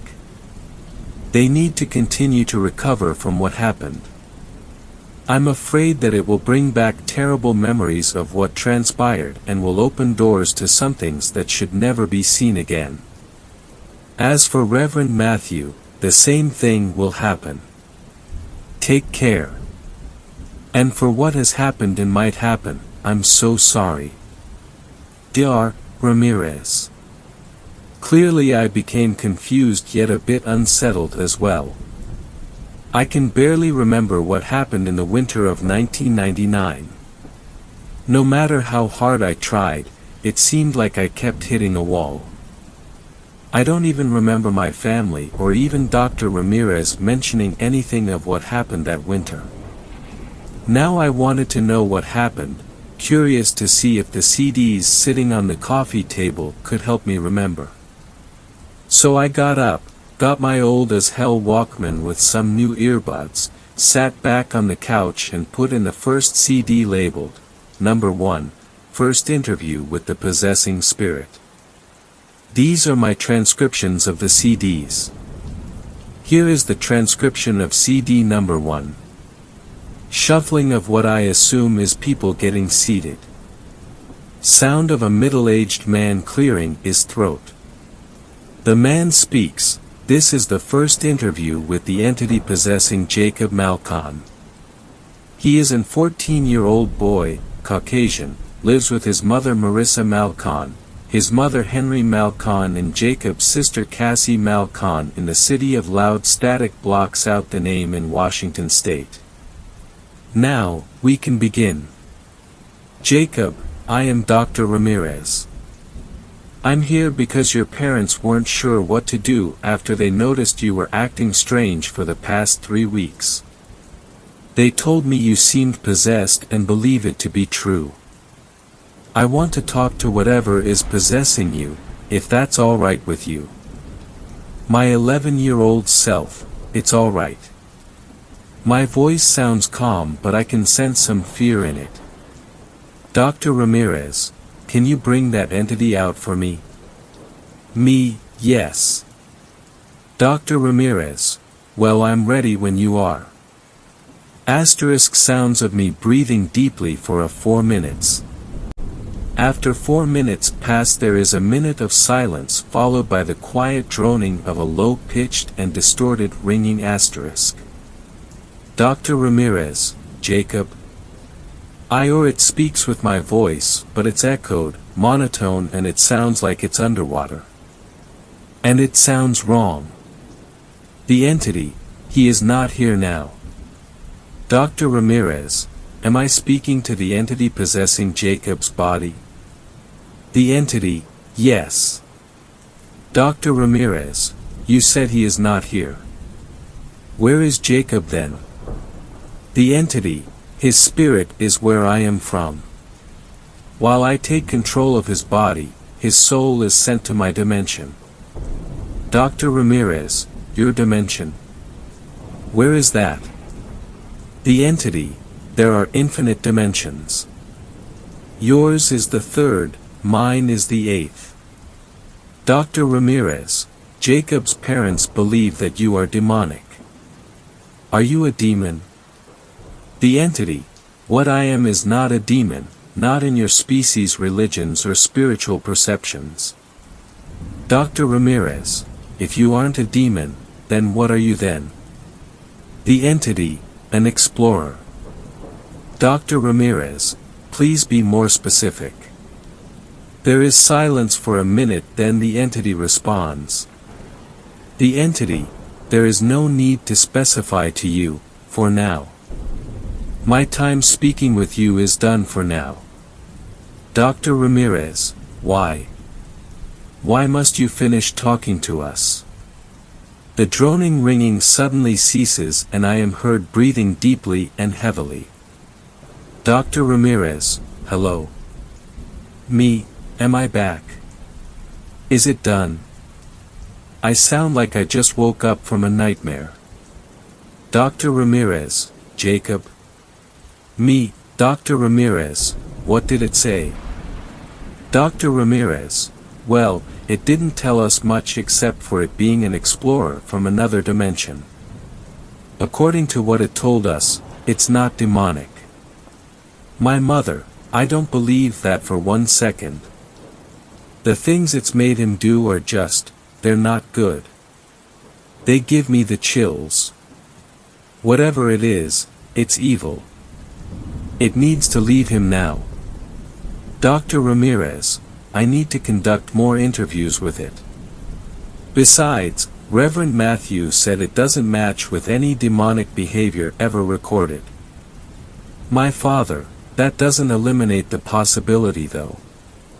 Dr. Ramirez, sighs, we'll have this talk later. For now, you all need some rest. The recording ends there. I was confused and a bit unsettled. My voice in that interview, when whatever spoke through me, sounded wrong. And not in an evil way, I'm saying that it was wrong in a weird way, just so weird that it felt wrong. Like nothing human should be able to make that voice. I took out the CD and put in the next one labeled, Number 2, Interview with Jacob's Parents.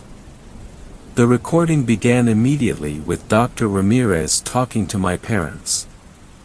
Dr. Ramirez, that's physically impossible. My father, well, it happened. We both saw. Here, see for yourself. There's a single click of a button on what I assume is a TV remote. About 30 seconds of silence pass. Dr. Ramirez, what in the hell? My father, see. Dr. Ramirez, his eyes, I've never seen eyes do that before. My mother, they do that every night ever since the last night of November, at the same exact time, 11 p.m. I always go into his bedroom to make sure he's asleep. Well, he's always sitting up, facing the door, with those eyes glowing with that sickly purple. I jump, of course, but I don't feel like they're looking at me. Dr. Ramirez, what do you mean? Like he's looking beyond you? My mother, well, yes. But not behind me, in the other room or even at the house next to ours. It's like he's looking somewhere far away. I can't describe it. Dr. Ramirez, his pupils seem to be in an odd shape. I've never seen anything like that. My mother, looks like an octagon. His irises are purple with that strange glow, different from his sea green eyes, of course. But the white of his eyes are gone. It's just black. A terrible black, like those pupils. Dr. Ramirez, is this the first recording of this type of phenomenon? My mother, yes. At first I just thought it was my mind playing tricks on me due to stress of the other things he's done before and the awful nightmares I've been having. Dr. Ramirez, nightmares? My mother, takes a deep breath. I've been getting them ever since that thing started controlling him.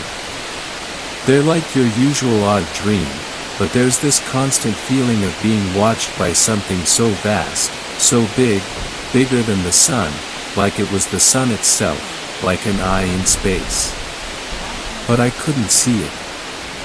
Before I would wake up from the nightmare, that feeling becomes so overwhelming that I could scream out of pure horror. I could almost see its exact form, its foul, horrifying details. I end up waking up Henry with this disturbing scream, like I'm groaning and screaming at the same time. I wake up horrified, but the horror quickly subsides when I realize I'm back here, when I'm awake again. Makes me scared sometimes to fall back asleep. I've ended up taking anti-anxiety medication and sleeping aids to help me calm down enough to fall asleep. Dr. Ramirez, what time does this happen, exactly? My mother, it happens at 4 in the morning, that's when I wake up. Dr. Ramirez, I'm sorry you've been going through that. What about you, Mr. Malcon? My father, luckily I haven't had it as bad as her, when it comes to sleep. But I do feel that same feeling of being watched whenever I'm outside any building, especially the house. It's not intense, it's kinda subtle. Makes my walks that I go on feel a bit eerie. Especially at night. Dr. Ramirez, there's not much sound that I can hear except for what seems like a ringing sound the whole time. Did you check the tape? My father, I checked it multiple times. Nothing's wrong, not that I can tell. Dr. Ramirez, well, if it's okay, I'd like to have a copy of this tape so I can share it with an ophthalmologist I know of. And I'd like to show Reverend Matthew the tape as well to get his opinion.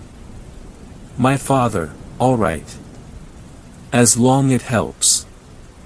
Dr. Ramirez, I can't promise anything, but it's better than doing nothing. We'll conduct another interview with the supposed entity in about a week. Does December 11th work for you too? Both my mother and father, yes. Dr. Ramirez, okay. Well, I'll let you both know if I find anything, as soon as I can. Recording ends there. Okay, now I was creeped out.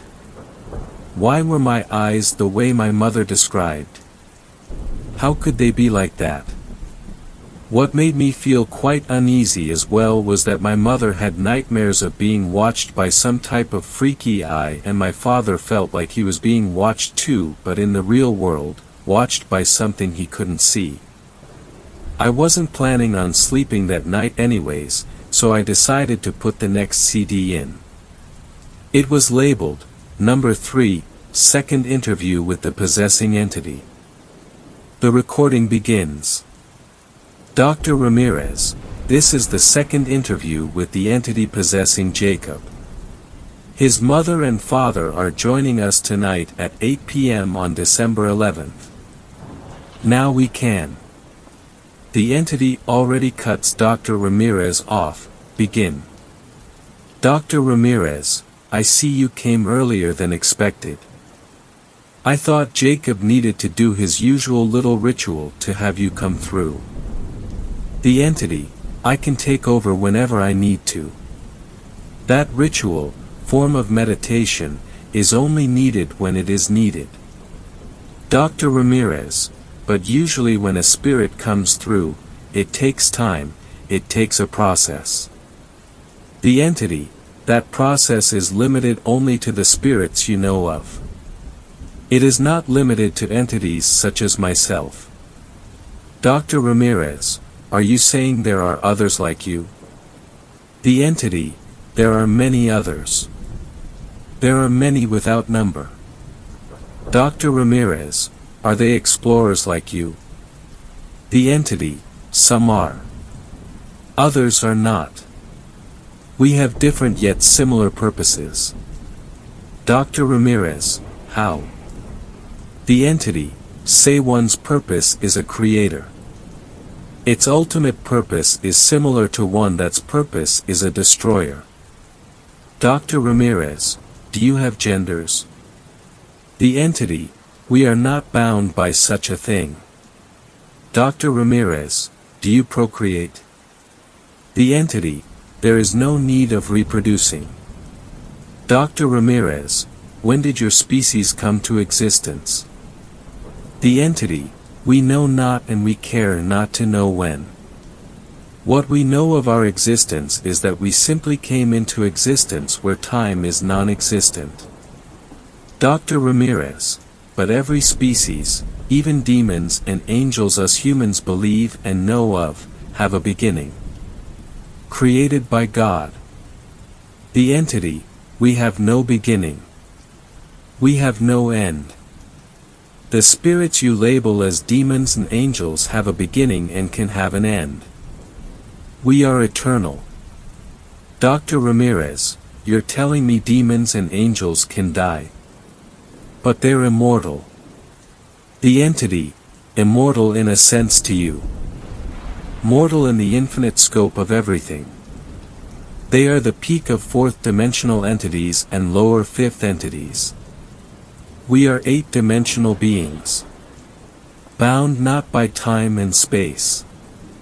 Dr. Ramirez, if you're eight-dimensional beings, you surely know the past, present and future of this dimension.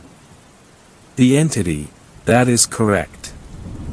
Dr. Ramirez, then why even bother possessing Jacob, talking to us, doing what you do that affects his parents and sister?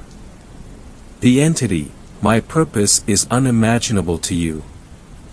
All you can comprehend is an extremely thin simplification of what I do. And I let you comprehend such a thing because I allow it. Dr. Ramirez, you're an explorer, you say. Do you tell others of what you do? The entity, I report to those who have different purposes, to serve our ultimate objective.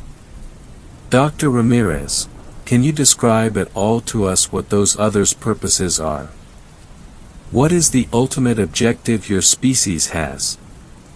The entity, those whose purposes names you can comprehend are creators and destroyers. The others have no labels that are unknown to your species. Dr. Ramirez, the nightmares Jacob's mother has, is that from you? The entity, it is. I watch her in her dreams as I watch her partner in your kind's waking reality. Dr. Ramirez, is what Mrs. Malcon sees at the end of her nightmares, is that you? The entity, it is a vague comprehensible glimpse of a part of me. Dr. Ramirez, do you have a form that you can describe to us? The entity, not one you can fathom. The eye the mother of the mother sees is what I allow her mind to grasp without shattering her mind into oblivion.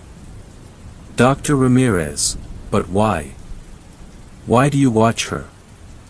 Why do you watch Mr. Malcon?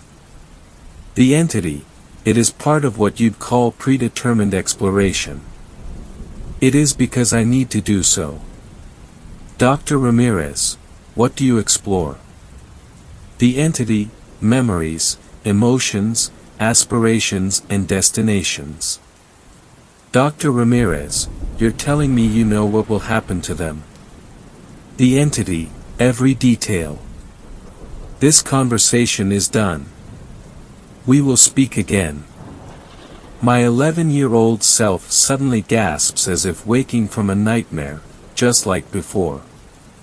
Dr. Ramirez, Jacob. Jacob, are you back with us? Me, doctor. Oh my God. Doctor, I don't want to go back. I'm breathing heavily and I sound horrified. Dr. Ramirez, what do you mean? What happened, Jacob? Me, they did things to me. They did terrible things. I start dry heaving and end up vomiting. My mother, sweetie. I can hear he get up from where she's sitting and walks up to me to comfort me. Honey, get a towel and a bowl. I hear what I'm assuming is my dad getting up and leaving the room. Dr. Ramirez, what kind of things? My mother, doctor. Leave him be, at least for now, please. Dr. Ramirez, all right. But I'd like to ask him about it later after he gets some rest. He sighs. Dan. I'll call you tomorrow and see if he's ready to talk, okay? My mother, okay, doctor. The recording ends there. My blood was cold when that CD finished. If I had alcohol on me I would have downed a few shots of vodka just to ease the strong dread that was flowing inside me. But I hadn't touched liquor for almost 2 years and I actually felt afraid to even go outside to get some. So I stayed on my chair and took that third CD out and put in the fourth one, which was labeled, Number 4, Final Interview with the Possessing Entity. The recording begins. 2 minutes of nothing but silence passes until Dr. Ramirez nervously clears his throat. Dr. Ramirez, why did you do it? Asterisk. The entity speaks in a new voice. Yet there is another voice layered on top of the one it used before.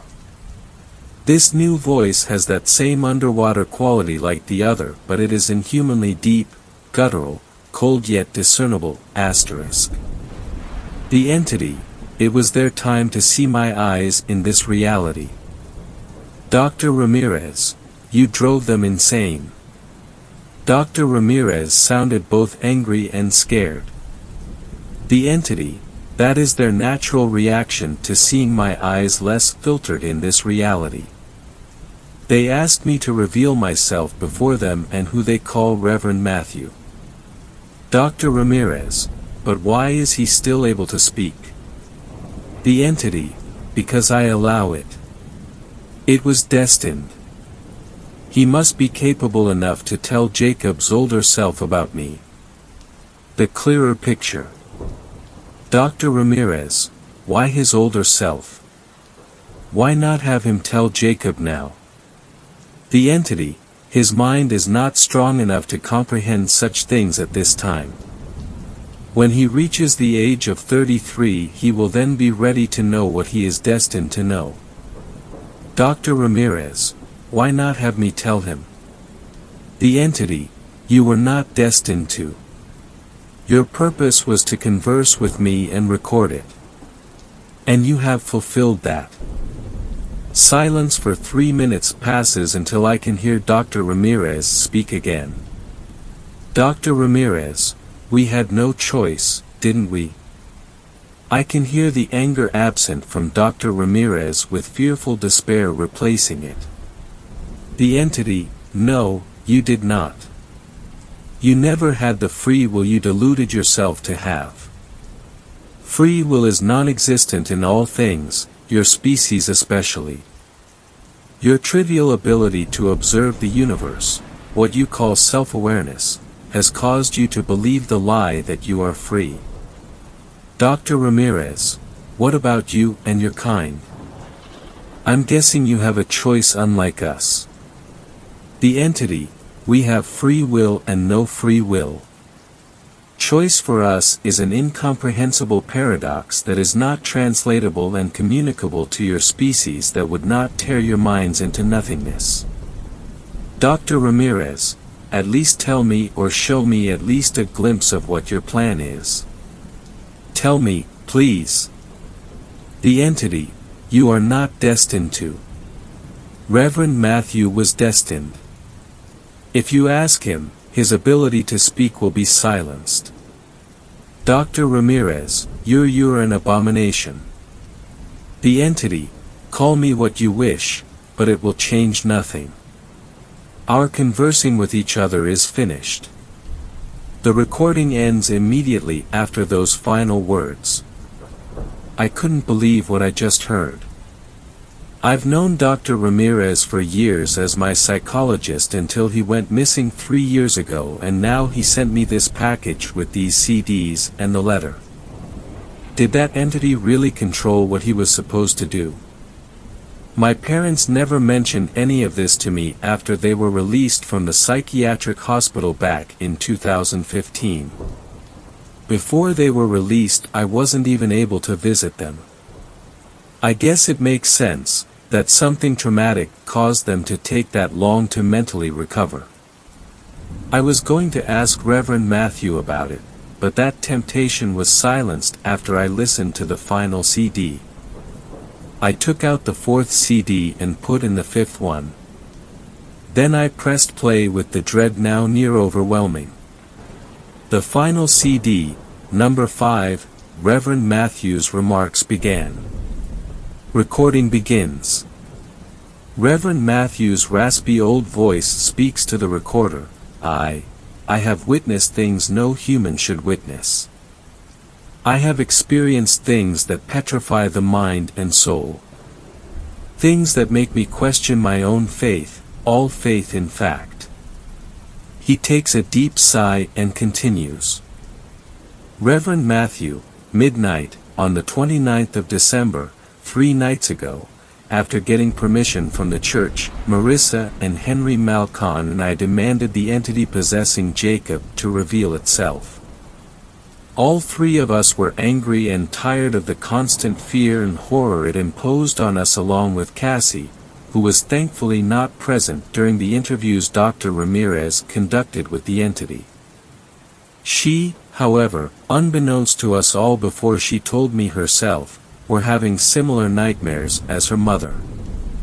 Understandably, she didn't wish to stress her parents and Jacob even more as they were. Luckily, she was at a friend's house on the midnight of the 29th. I guess it was for the best, especially with what happened. I had everything with me, the Holy Bible, my cross, holy water, and even the Quran and the Tanakh. I read every verse that demanded the entity to reveal itself and its name. I regret ever doing so. I'm so sorry, Henry and Marissa. I'm sorry for what happened. Even though I know now that it was all predetermined, I still feel guilt. After I demanded the entity to reveal itself, a low-pitched ringing filled the living room where this took place. The lights burnt out and a thick atmosphere of dread filled the air with a strange coldness I've never felt before. Jacob's eyes glowed in the darkness of the room, that was all we could see. And then that seemingly endless darkness we were trapped in was filled with countless familiar and unknown galaxies of this universe. The unknown galaxies gave off a powerful ominous aura and moved with slow demented motions. The eyes that belonged to Jacob, but glowed from the entity's presence, then gradually transformed into eyes that the memory of makes my blood go cold and terror consume my soul as it does now. Those eyes, those eyes. No God, no sane God would ever allow such things to exist. The pupils were of that familiar octagon shape, yet they took form in multiple shapes so swiftly that it hurts my head trying to remember it. Shapes that I recognized and that were non-Euclidean. And the irises of those soul-piercing abominable eyes remained that purple color, but appeared to be made up of thick depths of layered galaxies and nebulae that let out horrific screams of billions of souls contorted and reverberating. What I saw next, what it showed me, is beyond words. The least I can tell you, Jacob, is that it was traumatic enough to put me on multiple medications and therapy sessions every week to keep me from falling into a bottomless abyss of maddening terror that I'd never return from. What I will say is this: that entity is waiting for you, Jacob. It's waiting for the destined time of when your future actions in this life will bring forth. Something nightmarish beyond all our imaginings will happen, and there's nothing anyone or anything can do to stop it. That explorer will show you more than it has shown me in the near future. And when it does, all those who exist and ever existed, both living and dead, angels and demons, will be inevitably swallowed into the ultimate nightmare that has no end. I was predestined to record this and tell you these things, Jacob. I had no choice, just like how Dr. Ramirez had no choice to not destroy the recordings, and how he had to wait to send you the package you will receive on the night of the 28th of November in 2021. God help, no. The God I believed in doesn't exist, not that kind. Whatever God exists is something I don't wish to even think of for a second. May heaven have mercy on you, on all of us. What am I even saying? Damn it. I can't take this. I'm sorry, Jacob. I'm sorry. And there the final recording ends. After the final CD was done, I slowly took out my earbuds and let them fall to the floor. All I could do was sit back on my chair and let everything soak in. The dread I felt had now mutated into something unfamiliar and vile, which had swallowed my entire mind and body. I still feel it now. For 3 hours I've been getting flashes of this petrifying eye, flashing through my mind. These images and scenes are so vividly nightmarish that they make me want to dry heave. I wish I could dry heave or vomit to get some relief, but I can't. I don't even have the urge to call Reverend Matthew or even try to find out a way to contact Dr. Ramirez. If I'm able to, I'm going to visit my parents and tell them I love them and spend some time with them. I won't mention anything, not one bit of what I've just learned and heard. They don't need to relive those living nightmares. They don't need to remember. As for myself, I'm terrified of what's going to happen and of what's even happening right now. There's this new awareness that shouldn't be experienced. May my sanity be spared. I don't know if I'll ever be able to be normal. I don't know how long my mind can take this before it becomes something that I don't want to imagine. My mind's becoming a door, a window to something awful, and the veil is becoming thinner with each passing minute. I'm scared. So scared. What is happening? What is going on? What the hell is happening? 9th story. This story was shared by you/somebody's_buddy. I think the little girl I used to babysit was possessed. Every person's name has been changed in this story. When I graduated high school, I went to college for only a year. I didn't finish because of personal reasons. I needed a way to make some money, and finding a job in my little town wasn't easy. My mom suggested to me that Mr. Frederick was in need of a sitter, basically nanny, because he worked out of town and was away for sometimes weeks. The kids would stay with their grandmother on occasion, but she was getting up there in age and it was difficult to manage 2 young children. That next weekend I called and asked if he was still looking for a nanny, and quickly he replied, yes. We discussed what I would be paid and so forth. I was to start the following weekend, and would have to watch them every other week. Matthew was 13. Julie was 8. Their mother died giving birth to Julie. But with that being said, they were still very good kids, very well behaved. I arrived on time. Mr. Frederick was putting his luggage in his trunk when I pulled up. He greeted me with a smile, gave me a list of numbers if I needed him, told me he thought Julie was coming down with a cold, not to let her outside for a few days, just to be safe. He went in to kiss the kids goodbye and was on his way. The first night, the kids went to bed after playing a few board games with me and watching a movie. Julie seemed better, until she woke up at about midnight throwing up, violently throwing up. I rubbed her back and put a cold washcloth on her neck. I was about to call her dad, afraid she might have something more than a cold like the flu. But she said she felt much better afterwards, and just wanted to go to bed. I was sleeping in the guest room when I was woken up by laughter. I open my eyes and Julie is sitting on the foot of my bed, Indian style, back facing me. She was still laughing when I sat up.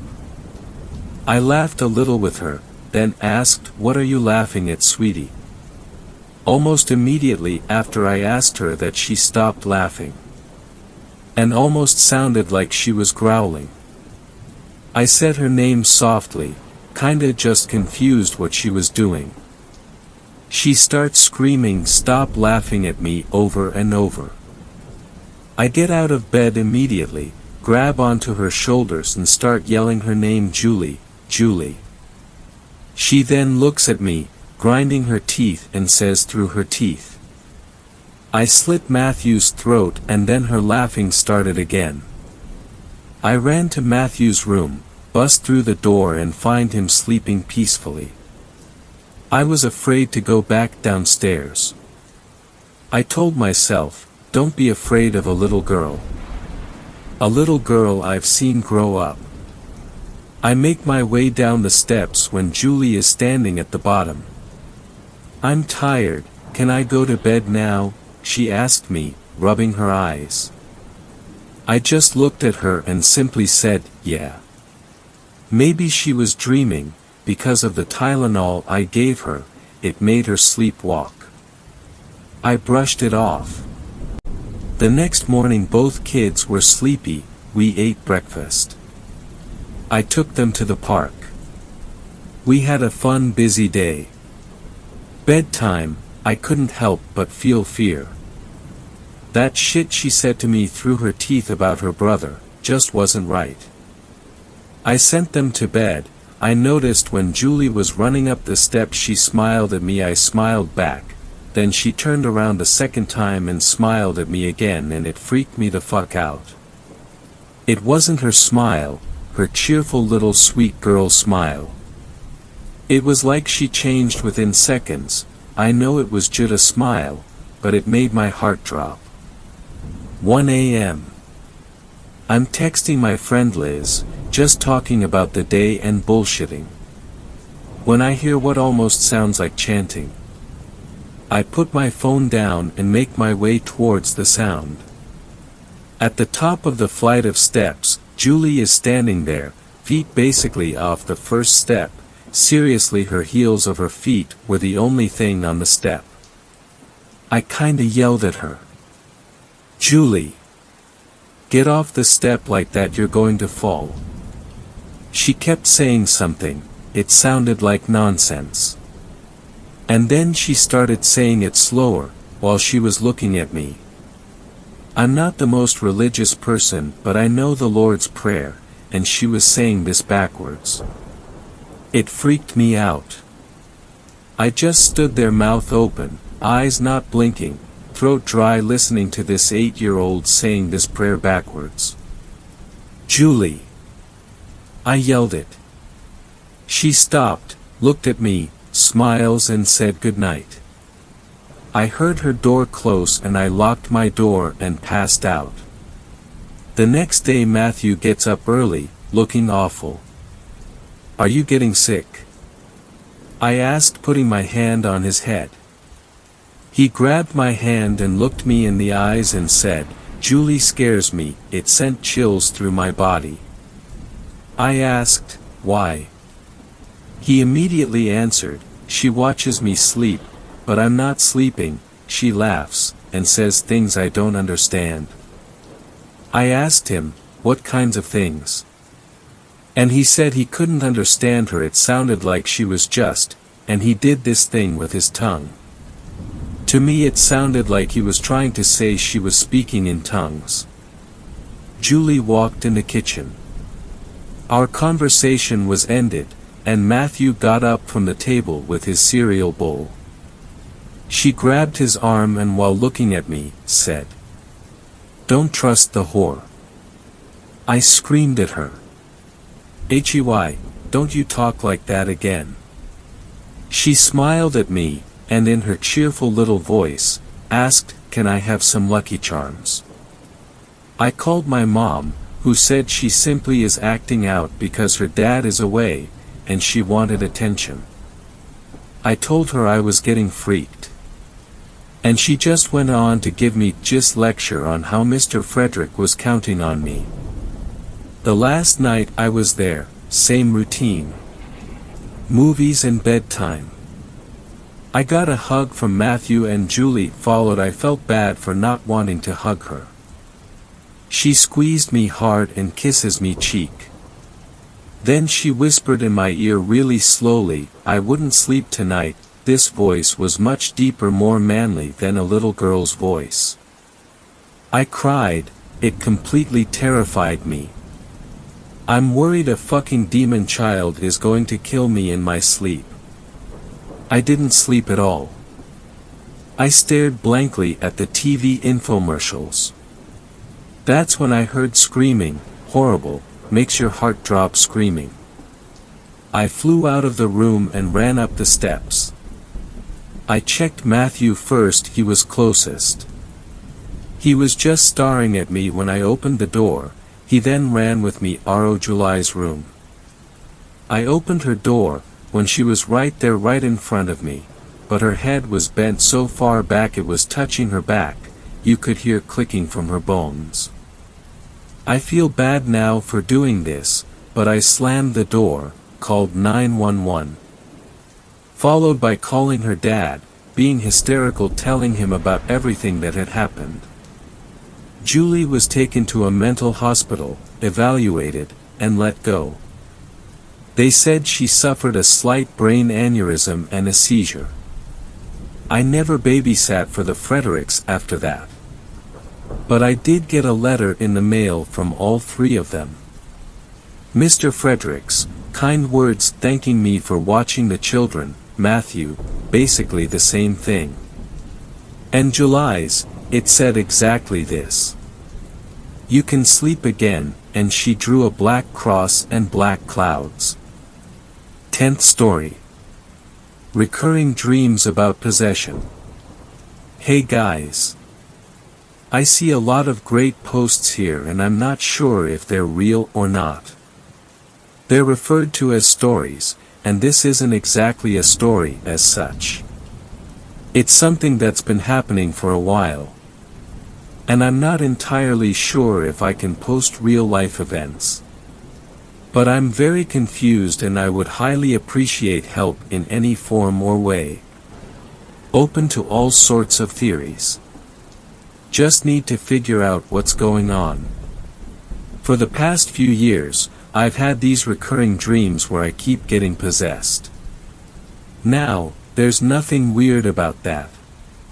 A dream is a dream. But it's how real the dream feels. It's like I'm actually experiencing it while I'm asleep. Does that make sense? Let me describe one instance. The dream took place in the lounge of my house, like most of the other dreams where I'm possessed do. I'm conversing with someone about something that's in the house, when suddenly, I'm swept up and dragged around mercilessly. I'm screaming in the dream, but I can hear another scream from within myself. And both these screams are crystal clear to me when I'm asleep.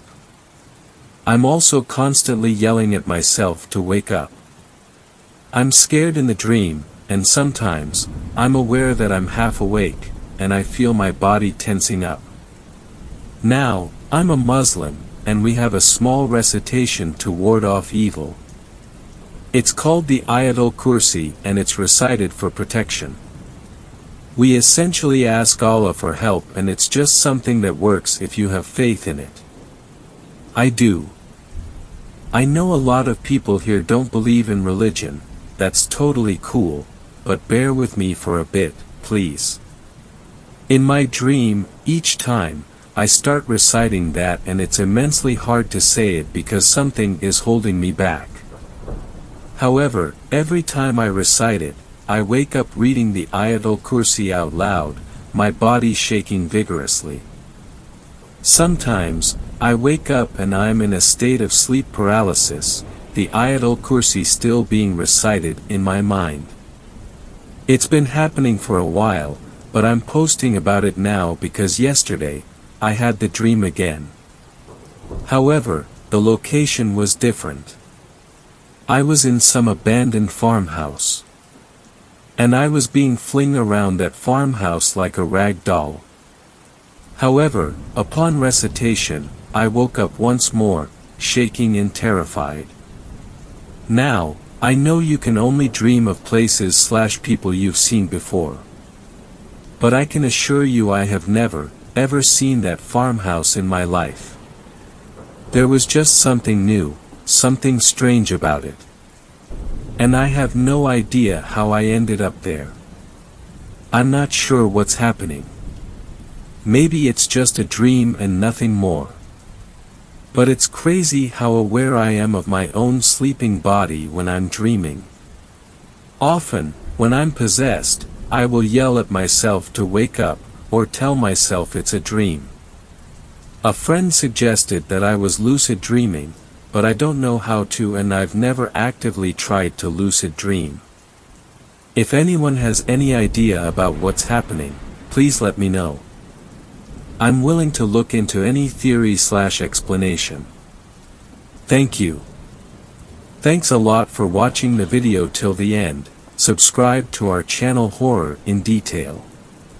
Drop your opinions/suggestions in the comment section, and like the video as it helps with the YouTube algorithm.